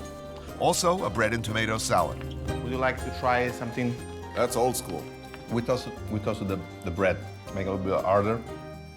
And normally we do with bread at least 2 days here, two days old. Right. It's really good. Really, really good. That's Sicily right there. Right, yes. Fresh shrimp sauteed in garlic, butter, and herbs. I've noticed over time, as I travel around the world, that every great and enlightened culture, when they were confronted with a shrimp or a prawn, right away. That is the way you see if it's fresh or not. Yeah. So, typical day, when you were 15 years old, what did you eat for lunch? We'll never missing pasta for lunch. Pasta and meat, or pasta and fish? And fish. Of course, something locally. Basically, you have to go right behind the corner to find your products. So whatever we can produce in Sicily, that's what we choose to buy. Watch this, you're gonna zip the bone right out. Out comes all the bone. Who needs a knife? Sardines filleted neatly, sautéed in garlic and oil, a little red pepper. That's a beautiful thing, right there. Botticelli, messo? Well, I'll tell you, in the other 2 hours here, I'll be speaking Italian. Well, I'll be speaking Sicilian. Freddo no buono, caldo sì. Yes, you have to eat it hot. This is very nice. Yeah, really, if you don't like this, there's really no hope for you. Ah, Tommaso, diglielo, chi è che non ti piaceva fare queste cose? Che non ti è piaciuto? There's something that you don't like it. Everything is fantastic. Tell her because I'm so happy. This was a delicious meal to eat in this this beautiful home with some really good home cooked food. Grazie.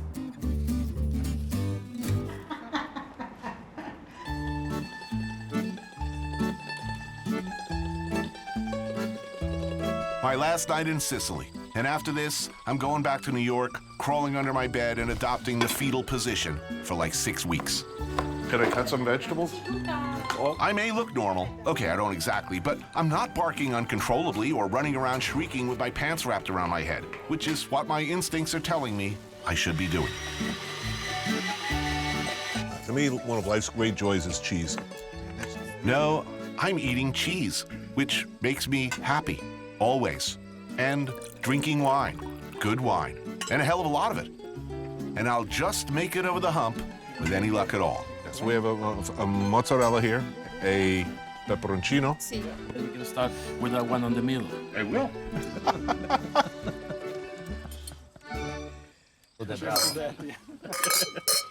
Turi joins me for a final meal along with Antonio, Guido, and Guido's girlfriend, Ada. This is an agriturismo. This is not a concept that exists in America, but it is a concept that should exist. Okay, now please explain what it is. Agriturismo is an hotel linked to the territory. You have to use local product, local recipe. Penne with sun-dried tomatoes, zucchini, all from the farm. Oh man, that looks good.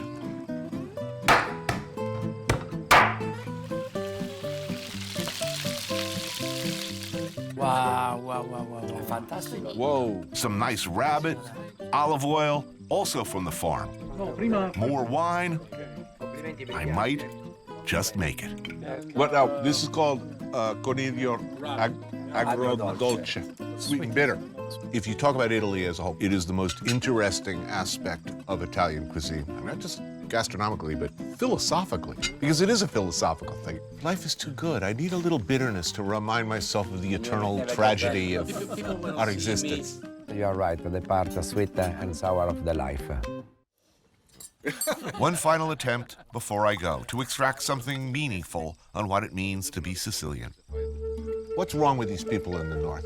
People from the south are coming from this Greek stream culture, where the philosopher, while in the north, the Austrian came through, so very That's the harshest, meanest thing anyone could say. Oh! Very practical people, and figured out that the last century, the 3 best writers in Italy are from Sicily. Because they consider us just like a weight when there are problems. Right. But finally, on summer, they all come here to make vegans. It's a good thing for us, you know? In the end, it all comes back to The Godfather. We go up this beautiful mountain. It's this incredible town. It goes back to the 12th century. There are few places on earth more beautiful. But there we are sitting, and what? It was like a Godfather theme park. Oh, look, Michael Corleone got married there. Oh, it's so fantastic. You know, I just look at these people, you know, with the Godfather T-shirt, you know, Oh. on top, and I say, oh my God. Why people get stuck on this I love the Godfather movie? Because there is this big sense of family. Michael had many options. He destroyed his family. And everybody, everything he touched. In a way, it's fair. So it's fair. Coppola did a good movie, for sure. Coppola, he didn't f it up. No. No. No. No.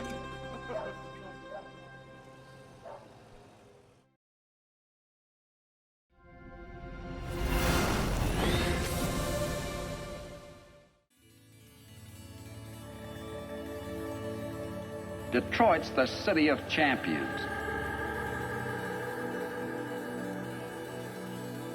The whole world knows that Detroit is the American city whose products have revolutionized our way of living.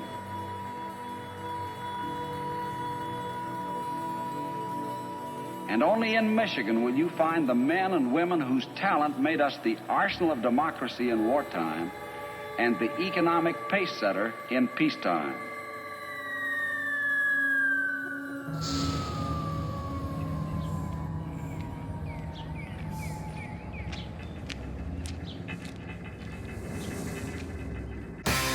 I took a walk through this beautiful world. Felt the cool rain on my shoulder. Found something good in this beautiful world. I felt the rain getting colder. Sha la la la la, sha la la la la la, sha la la la la, sha la la la la la.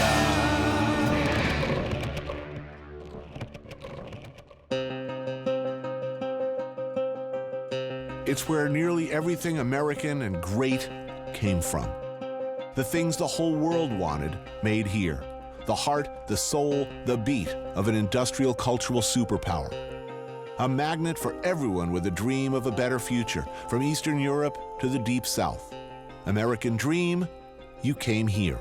The one straight ahead with the green roof? Yep, the big Rococo building, completely empty. Empty, unbelievable. The white one is being rehabbed. There's some money coming in. The one next to it on the right is completely empty. The gray pyramid with the spire on top sold for $5 million. $5 million for that? You can't buy a garage in the Hamptons for that, basically. $5 million for a skyscraper. It is post-apocalyptic.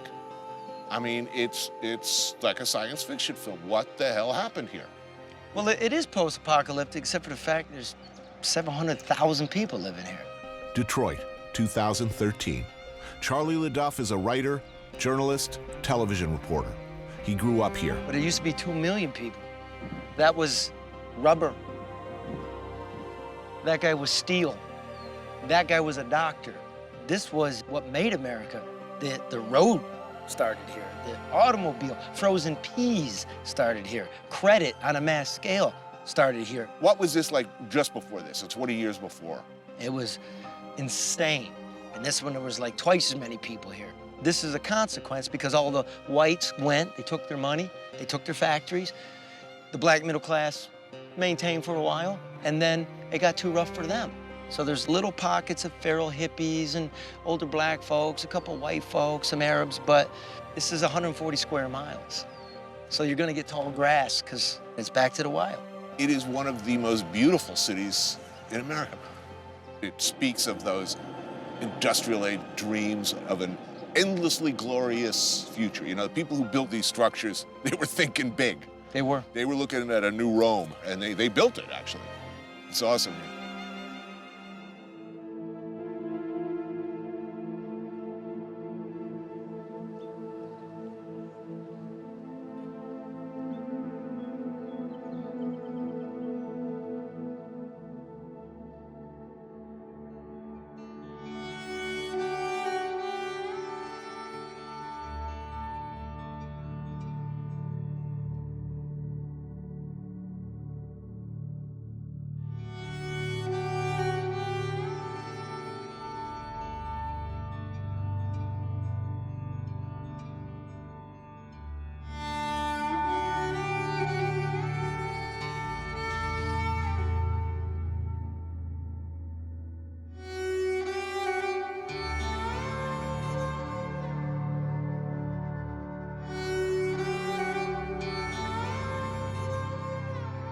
Maybe the worms started to turn here, the Packard automotive plant.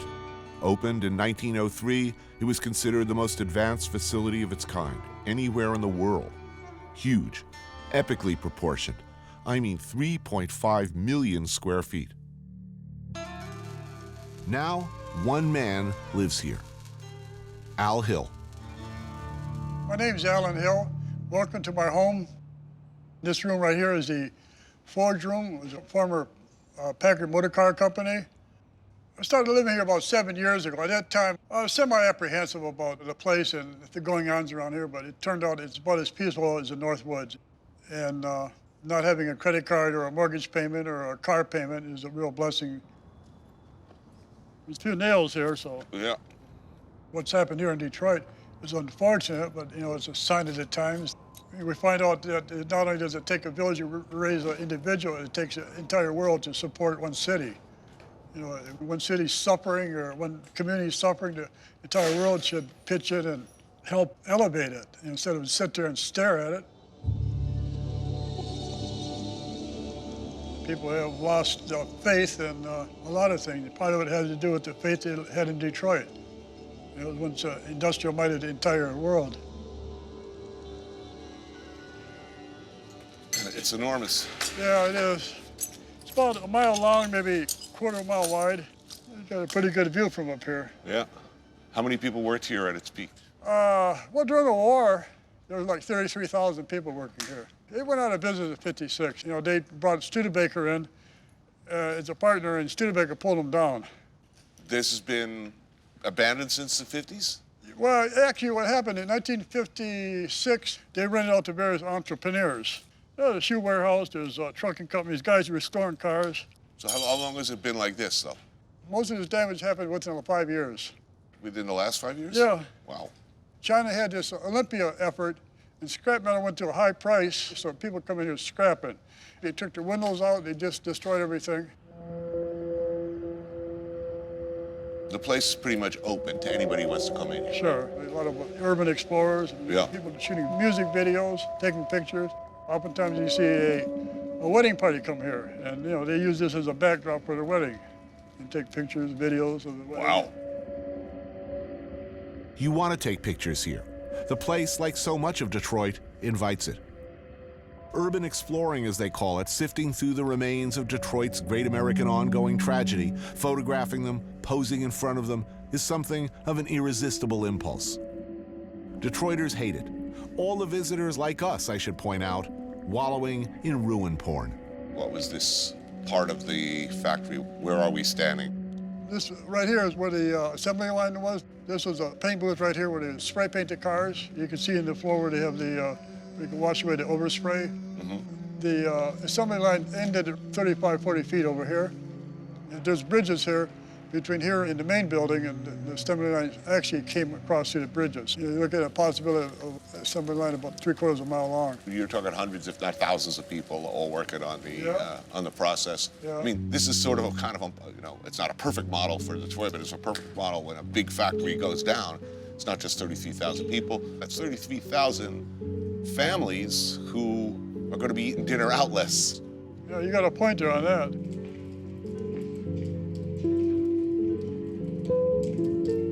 Most people, I would guess, have no idea what a Packard even was. We're talking about one of the great luxury cars in the world, yes? Yeah, it was the kind of car that everybody would love to have. The kings and queens, and every president wanted to ride in one. The popes and Indian chiefs. A luxury car maker went out of business, you know. And little did they realize that was a trend that started here in Detroit. And what affected Detroit affected the entire world because it followed everybody home. It might have been 50 or 60 years later, but it started here, and then everybody else gets to experience the same problem that we're having. In another 20 years, this place probably won't be here, and people won't even have any idea what went on over here. It's hard to look away from the ruin, to not find beauty in the decay. Comparisons to Angkor Wat, Machu Picchu, ancient Rome are inevitable. Magnificent structures representing the boundless dreams of the dead left to rot. Yet unlike Angkor and Leptis Magna, people still live here. We forget that.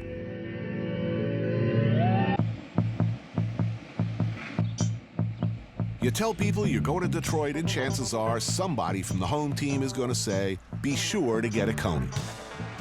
I never really understood that. I mean, I'm like 30 minutes from a place called Coney Island, where presumably they know something about freaking hot dogs, right? Maybe the early Greeks or Macedonians who first experienced that golden land by the shore then took what they saw with them to Florida, Michigan, and beyond. Maybe they knew something.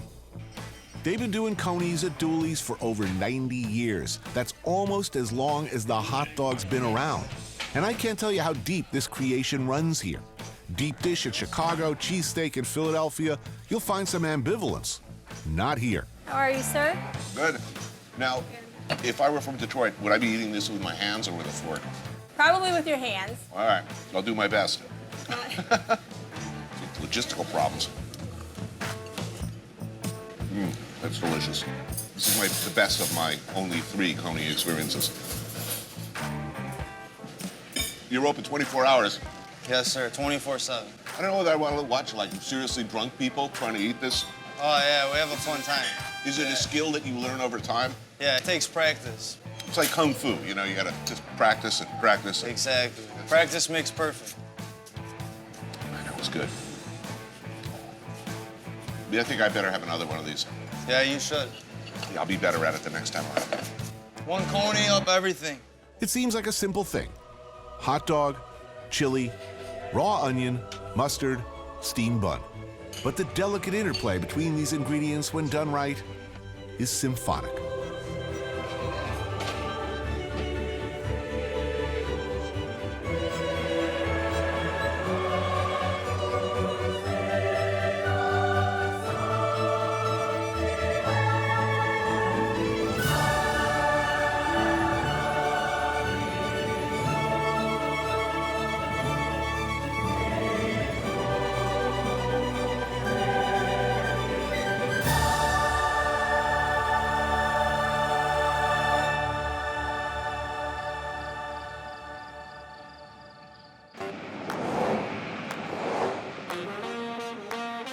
Detroit's problems are well documented. A lot of attention has been paid to a history of spectacular mismanagement and corruption. Detroit is hardly alone in this. Koch-era New York, we forget too soon, was a cesspit of mob-influenced corruption. Chicago, Boston, machine politics, they wrote the book. But Detroit differs in that its scandals seem so comically lurid, so surrealistically squalid.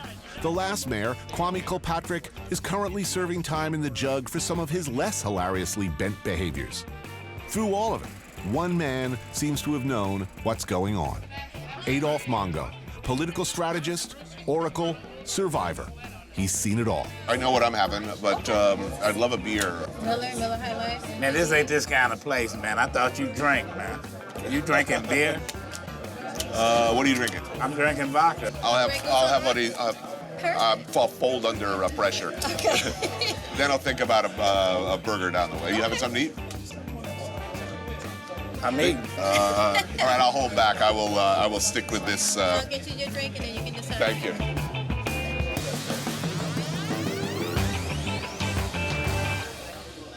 I have to ask, you're born and raised in the Detroit area? You're right. An academic star, Marine Corps, journalism. Why did you never run for office? You gotta be crazy. You know what? They don't want straightforward politicians. They don't last. You gotta be real cold-blooded. Being an elected official is like working for the drug cartel. You can't give anybody any mercy. Well, it seems that whatever might be in your heart and however pure you might be, when you finally arrive in office, somebody brings you a big dossier, opens it up and says, Mr. President or Mr. Mayor or Mr. Governor, this is the real situation. Yeah. At which point it's oh shit, trying to start making some serious accommodations. Yes. So, Kwame Kilpatrick, what went wrong there? Greedy. Just great, old school. Greedy. He was greedy. I didn't support him in the beginning. And I was one of his biggest critics.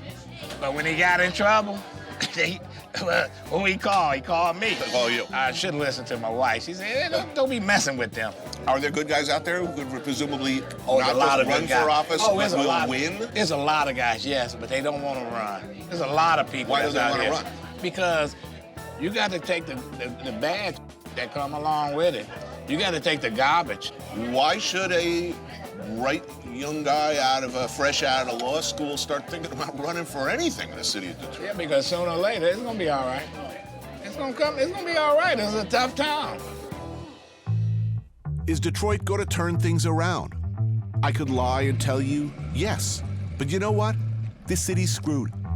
Only place I've ever been that looks anything like Detroit does now, Chernobyl. I'm not being funny. That's the truth. Abandoned. But you have to admire the bold, proud, ferociously enterprising survivors who decided to hang on, hang in, and figure out a way to not only survive, but do something extraordinary. There's Tyree Guyton's Heidelberg Project, a delightfully loony outdoor community art project that began in 1986 and now attracts 35,000 visitors per year from around the world. That was a bucking gas right there, just Yeah. to turn it on. I love Detroit. You know, they got this field mowed last summer, the neighborhood, lit it on fire.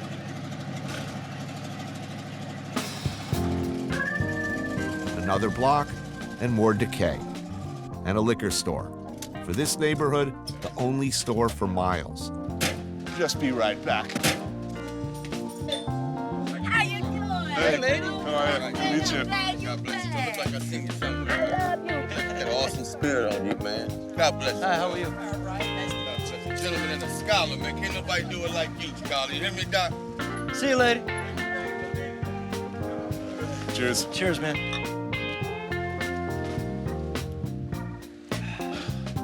Yep. You want one? That's the benefit of a college education right there. People seem to like you in this town. Who hates you in this town?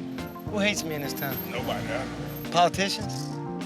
I'm guessing there are a number of politicians and former public employees who are not too happy with you. I don't know, you know, yeah. Yeah, but let's face it, there's a whole lot of people out there who'd be perfectly happy with just letting Detroit go. It already went. It's gone. Look at this. See all those lilies there? Uh-huh. I call those the ghost gardens. Like they're all over, like the houses that used to be, the gardens still come up.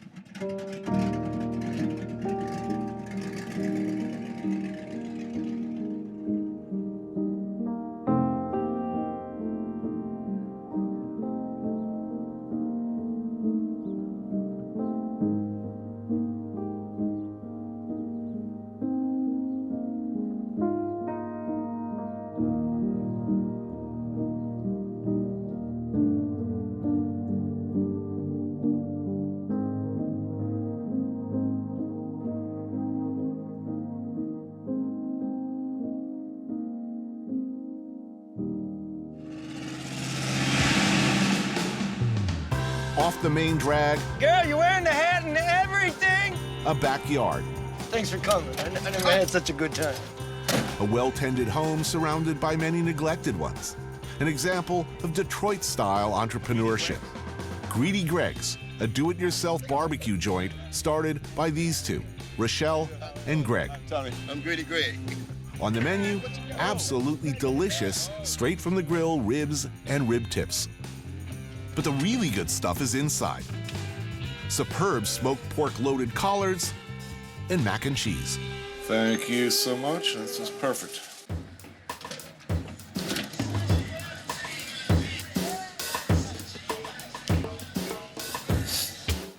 That's good. Bro, I'm gonna use this spoon here.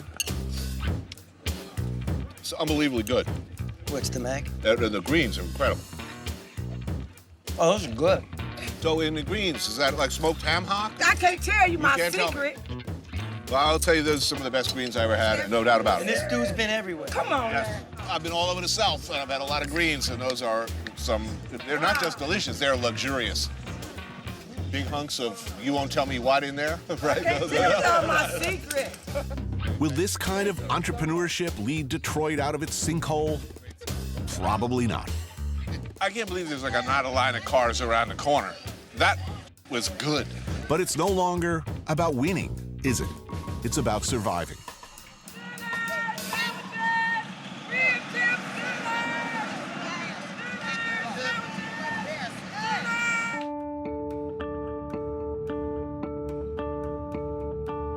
There are approximately 80,000 abandoned buildings within Detroit's 140 square mile city limits. What that translates to, unfortunately, is about 14 acts of arson a day, nearly 5,000 a year. That's just arson. That doesn't include the thousands of other types of fires and medical emergencies the Detroit Fire Department responds to every day. With an ever lower valued housing market where you can buy a home for as little as $500, many houses are burned down for the insurance. Many because angry neighbors desperate to hang on see abandoned structures taken over by crackheads or drug gangs.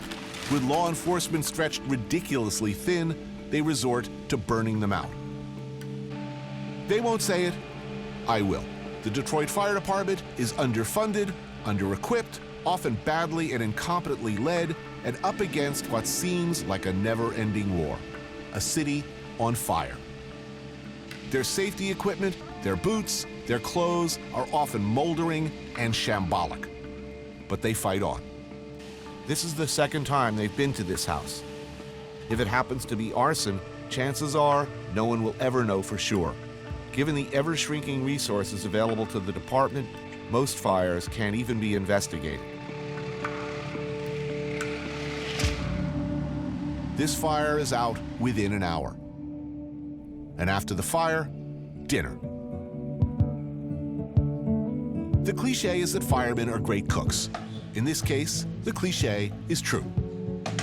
Lieutenant Mike Nevins and the boys of Squad 3 are cooking up a family meal. Is every firefighter expected to cook reasonably well?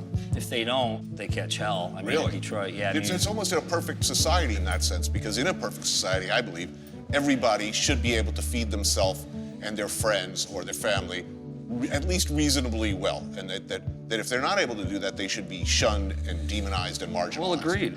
Most of the firemen are known for their cooking. We cook some outstanding meals. We've learned to shop with less to feed more. You don't want to be a belly robber. You better bring some food back for the boys. Firefighters, in my experience, are a lot like the Marines I've met over the years.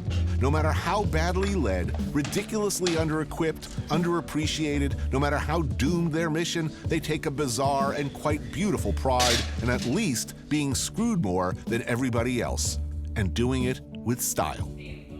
They seem to do what they do for themselves. It's not a job, it's a calling. This is where the guys store their gear, and as you can see, the gear is very weathered. How old? Oh, this gear's only a couple years old. I mean, But it gets beat up quick. Yeah.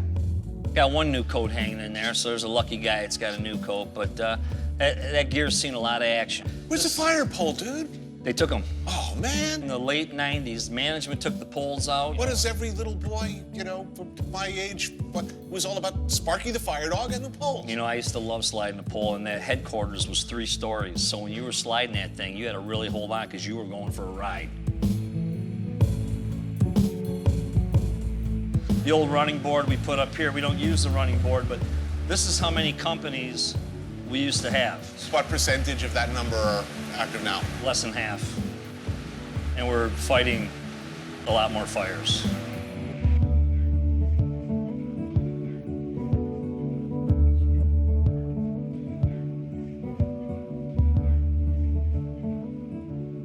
You know, I gotta say, the kitchen's looking pretty good. It's one of the best kitchens in the city. Tonight's meal is being cooked by Paul. He's Squad 3's best, they say. Awesome. Look at this. He's reading the can. That's a good start. Tonight's menu: crab cakes with a mix of actual crab and this stuff, sea leg. Maybe you know it from such beloved menu items as California roll.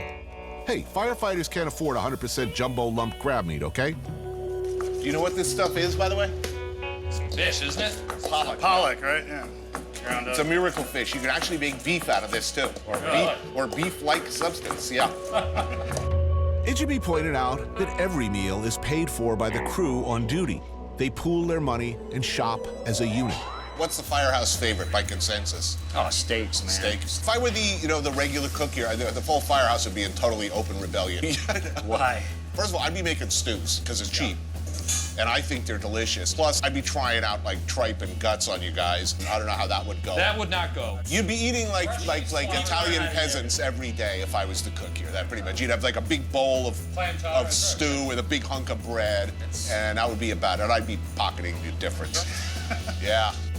Lamb chops seared in the pan, then finished over the grill. Then Caesar salad with chicken.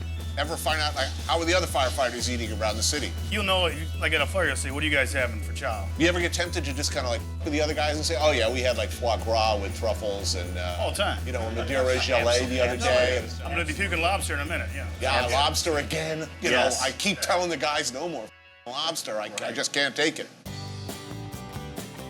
We are free to eat. Yes.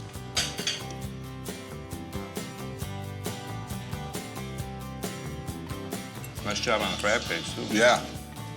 Full of meat. Very tasty, Paul. So, if it's not good, you're not diplomatic about it.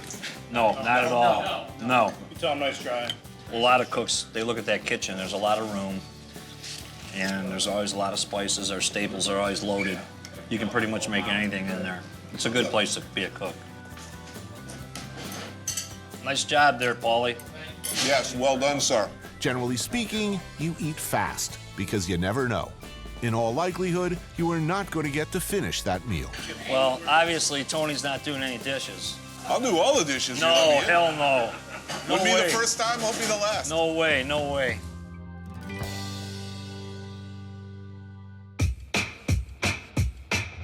At this point, you may be asking, what about all the cool stuff I hear about Detroit? That's what you're thinking. The vibrant, new, do-it-yourself culture of urban renaissance. Young entrepreneurs, artists transforming the city, one block at a time. Where's that? Well, that is happening. Young, idealistic, true-believing, hard-working, creative people are indeed doing their best to bring light and hope and beauty to this greatest of cities. You've got to start with the deeply felt and absolute belief that Detroit is indeed a great city and that it is worth saving. As utterly screwed as Detroit may be, you have to be a twisted, unpatriotic freak to not believe that. Behold the future, Charlie Leduff. What, like cooking in a back alley? Yes. All right. Chef Craig Lakefield has done what many would call a very unwise thing. After working at Gotham Grill and Jean-Georges in Manhattan, instead of staying where the money inarguably was, he returned to Detroit. He's been working to get a brick-and-mortar establishment going by first doing regular pop-ups here at Guns & Butter, tucked into the back room of an art gallery under an overpass in downtown Detroit. And you have like a really weird attitude towards food in general. Yeah. What's that? Well, you know, you got liquor, you got cigarettes, you got coffee. For all of those things. We're gonna eat well. Charlie Leduff may have a Pulitzer Prize, but his appreciation of fine food and dining is, shall we say... Is that cheese? Lacking. Simply put, he's a Philistine. Warm egg yolk with a generous helping of smelt roe on top? Egg with eggs? Yes, please. Leduff scarfs his like he's at Ruby Tuesdays. You know, you got all these kids flooding into Detroit. Which is good. Right? How's that going to play out? Will there be political leadership in place to manage that fairly? It'll be fine. Everybody likes a nice little thing in an eggshell with caviar on top. Everybody. It's just all about keeping cool. No, it won't be fine, dude. It will not be fine if there's not political leadership. It will not. Well, you know, sometimes political leadership grows up out of what's happening, and we don't have any political leadership, and this is happening. Are you an optimist, Charlie? I'm an optimist. You're an optimist. I'm here in this garage with you. Chilled summer soup with melon and a tomato lemon verbena broth. So we have summer soup, all the melons from the market. The coriander blossoms we actually picked from a farm right in Detroit. Beautiful, thank you. Thank you. It's good, isn't it? I would describe that, may I, Chef? Is a light, airy gazpacho. Oh, delicious. I wouldn't even go that far. the Duff sees an opportunity to make a melon giblet. A little gin in it. Putting gin in your soup? Well, the soup's delicious. Let me try it. Let me try it as a drink. You're on, dude. You know, when I was chef and you poured gin in my soup, I would have stabbed you in the neck with a fork. I'm dying somewhere inside. You're like the worst case scenario customer. The customer, hell. Next up, smoked mussels that are lightly steamed in white wine, aromatics, and butter. Served in a lobster broth with fried onions, honey, and yuzu. Quite delicious. Baby Greek salad with beets, tomato, and feta, all sourced locally. A tribute to the Greek diners where Craig grew up eating with his family. This guy could be running a 300-seat restaurant in Vegas, and here he is in Detroit. Well, guess what? That's a heroic thing. The headaches are less. You appreciate it here. No, this would be considered a foolhardy venture in the chef world. Guess what? We like good food too. We're not space aliens. People they often say, thank you. Like, we just moved back from Chicago. We lived in Chicago the last 6 years. We lived in LA the 6 years. Thank you. This is exactly what we wanted. What you've done is counterintuitive. I mean, there is a sort of conventional career path for chefs. Right. Instead, you decide to go to Detroit. Hell yeah, not Detroit, come back home. People think I'm crazy for going back to Detroit. Then another tribute to classic Detroit. Potato-filled pierogi and kielbasa simmered in white wine, thyme, and fennel seeds. Finished with beurre fondue and burnt butter pine nuts. Followed by locally sourced lamb, cooked perfectly. Topped with sour cherries, mulberries, toasted pistachios, coriander, and yogurt sauce. In what way does opening a fine dining restaurant in Detroit benefit the majority of Detroiters? How is it not making it better? How is sitting back not doing anything making it better? How is it only buying my products from Detroit or farmers in Detroit not helping Detroit? I'm supplying from Detroit.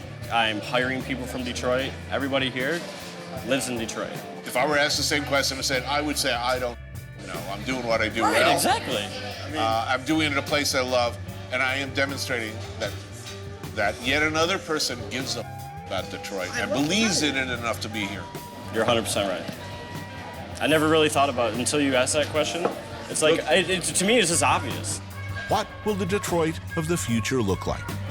Whatever you may think it should look like, it will probably taste like this.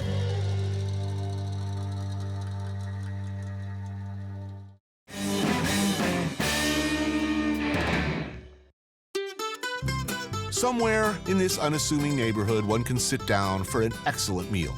But you won't find this place on Yelp, and unfortunately, I cannot tell you where it is exactly. Why not, you ask? It's not exactly a restaurant, you see, which means it's not, strictly speaking, legal.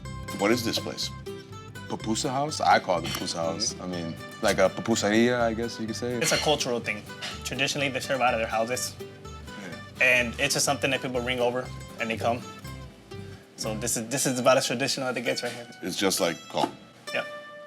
This is what's called a pupusa house, literally a house. This one serving home-cooked Salvadoran meals.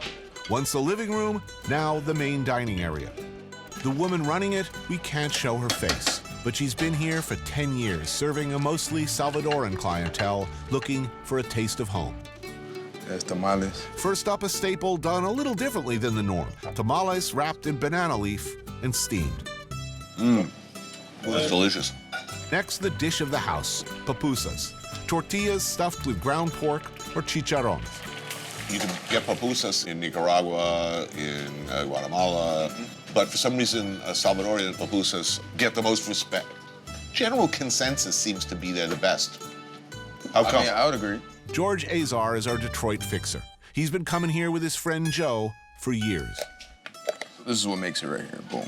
Is this curtido. Curtido. Curtido, it's just a pickled slaw. Salsa. Then I'll do this, but I don't know if you're up to this one. What are you saying? I don't know if you can hang, man. Is it a manly thing? I mean, it's turning into it, seems like. Right Mexican, spicy. Salvadorian, not spicy. That's true, though. They don't like it. They don't do it that spicy. Wow.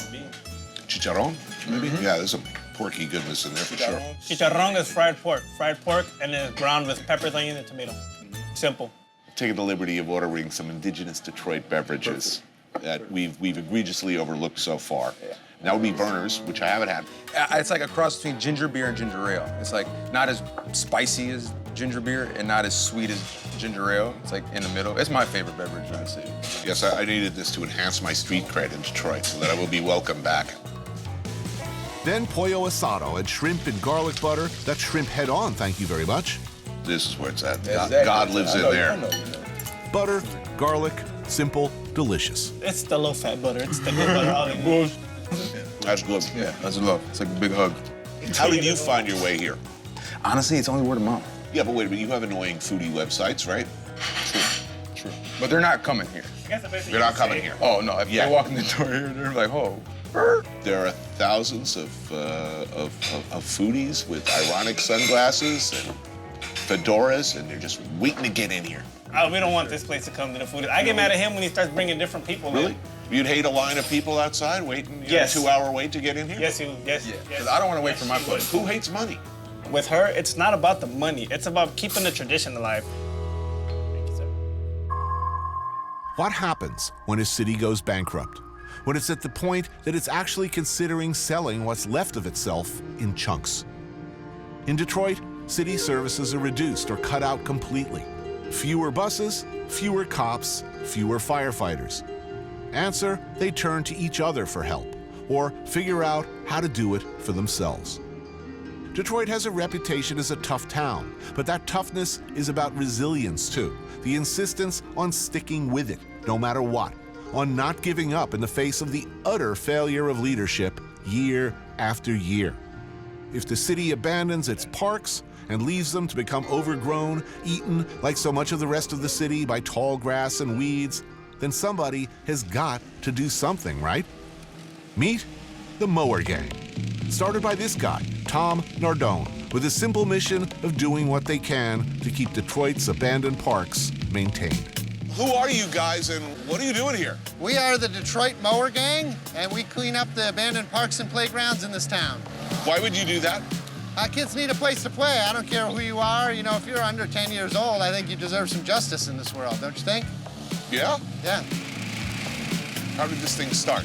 I guess I started it. I bought a lawn tractor when the city announced they were closing 72 parks. What's the difference between open and closed? Meaning they're just going to stop maintaining That's it. Or do they actually physically shut it up? No, they don't physically shut it up because there's no money here. Just physically shut it up? Yeah, they just take the trash barrels away and stop mowing. Crazy. It's a strange place, Detroit. When we're done here, it will not look like a nice park. But still a playable park. Yeah, and a visible park, so if you had kids, you could see what they're doing in this park. It's safer. All right, well, let's cut some grass. Yeah, come on, you'll like it. It's fun.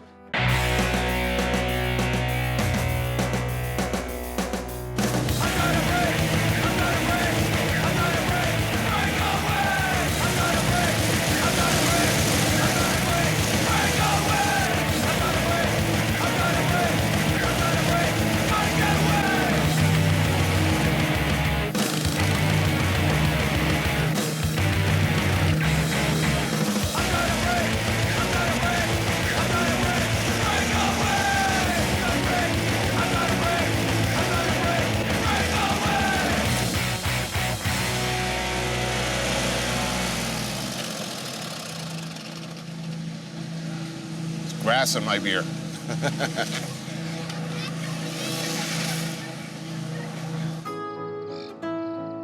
In Detroit, approximately 40 square miles have been reverted to basically unused green space. In many cities, so-called urban farming may be looked upon by cynics like me as an affectation. Here in Detroit, it's not.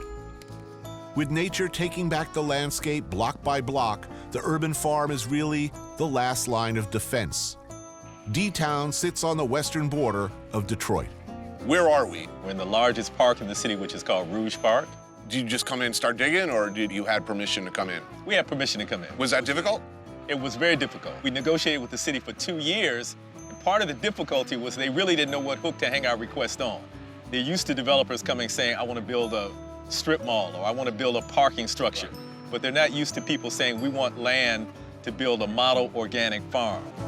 Malik Yakini started the farm with the goal of providing greater access to fresh produce in areas that grocery stores have completely abandoned. That's basically all of Detroit's inner city. Other than Whole Foods, who just came in. Yes. Not a single national food chain. No. No. In 2007, Farmer Jack closed his last stores in Detroit, and that was kind of the end of the big chains in Detroit. This is subsistence farming, not cash crop.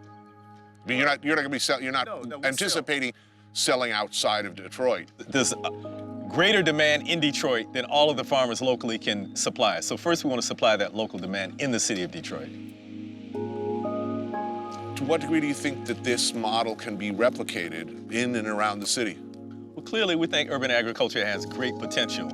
And one of the things that we have in Detroit is access to huge amounts of land. If we're able to produce even a small percentage of the food which is consumed in Detroit and circulate the revenues from that food within our community, then we're able to create a more vibrant, healthy, economically strong community. So we think it has tremendous potential.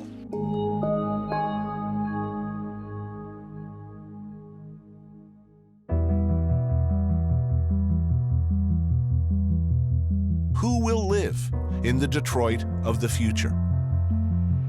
There's no question, is there, that Detroit will come back?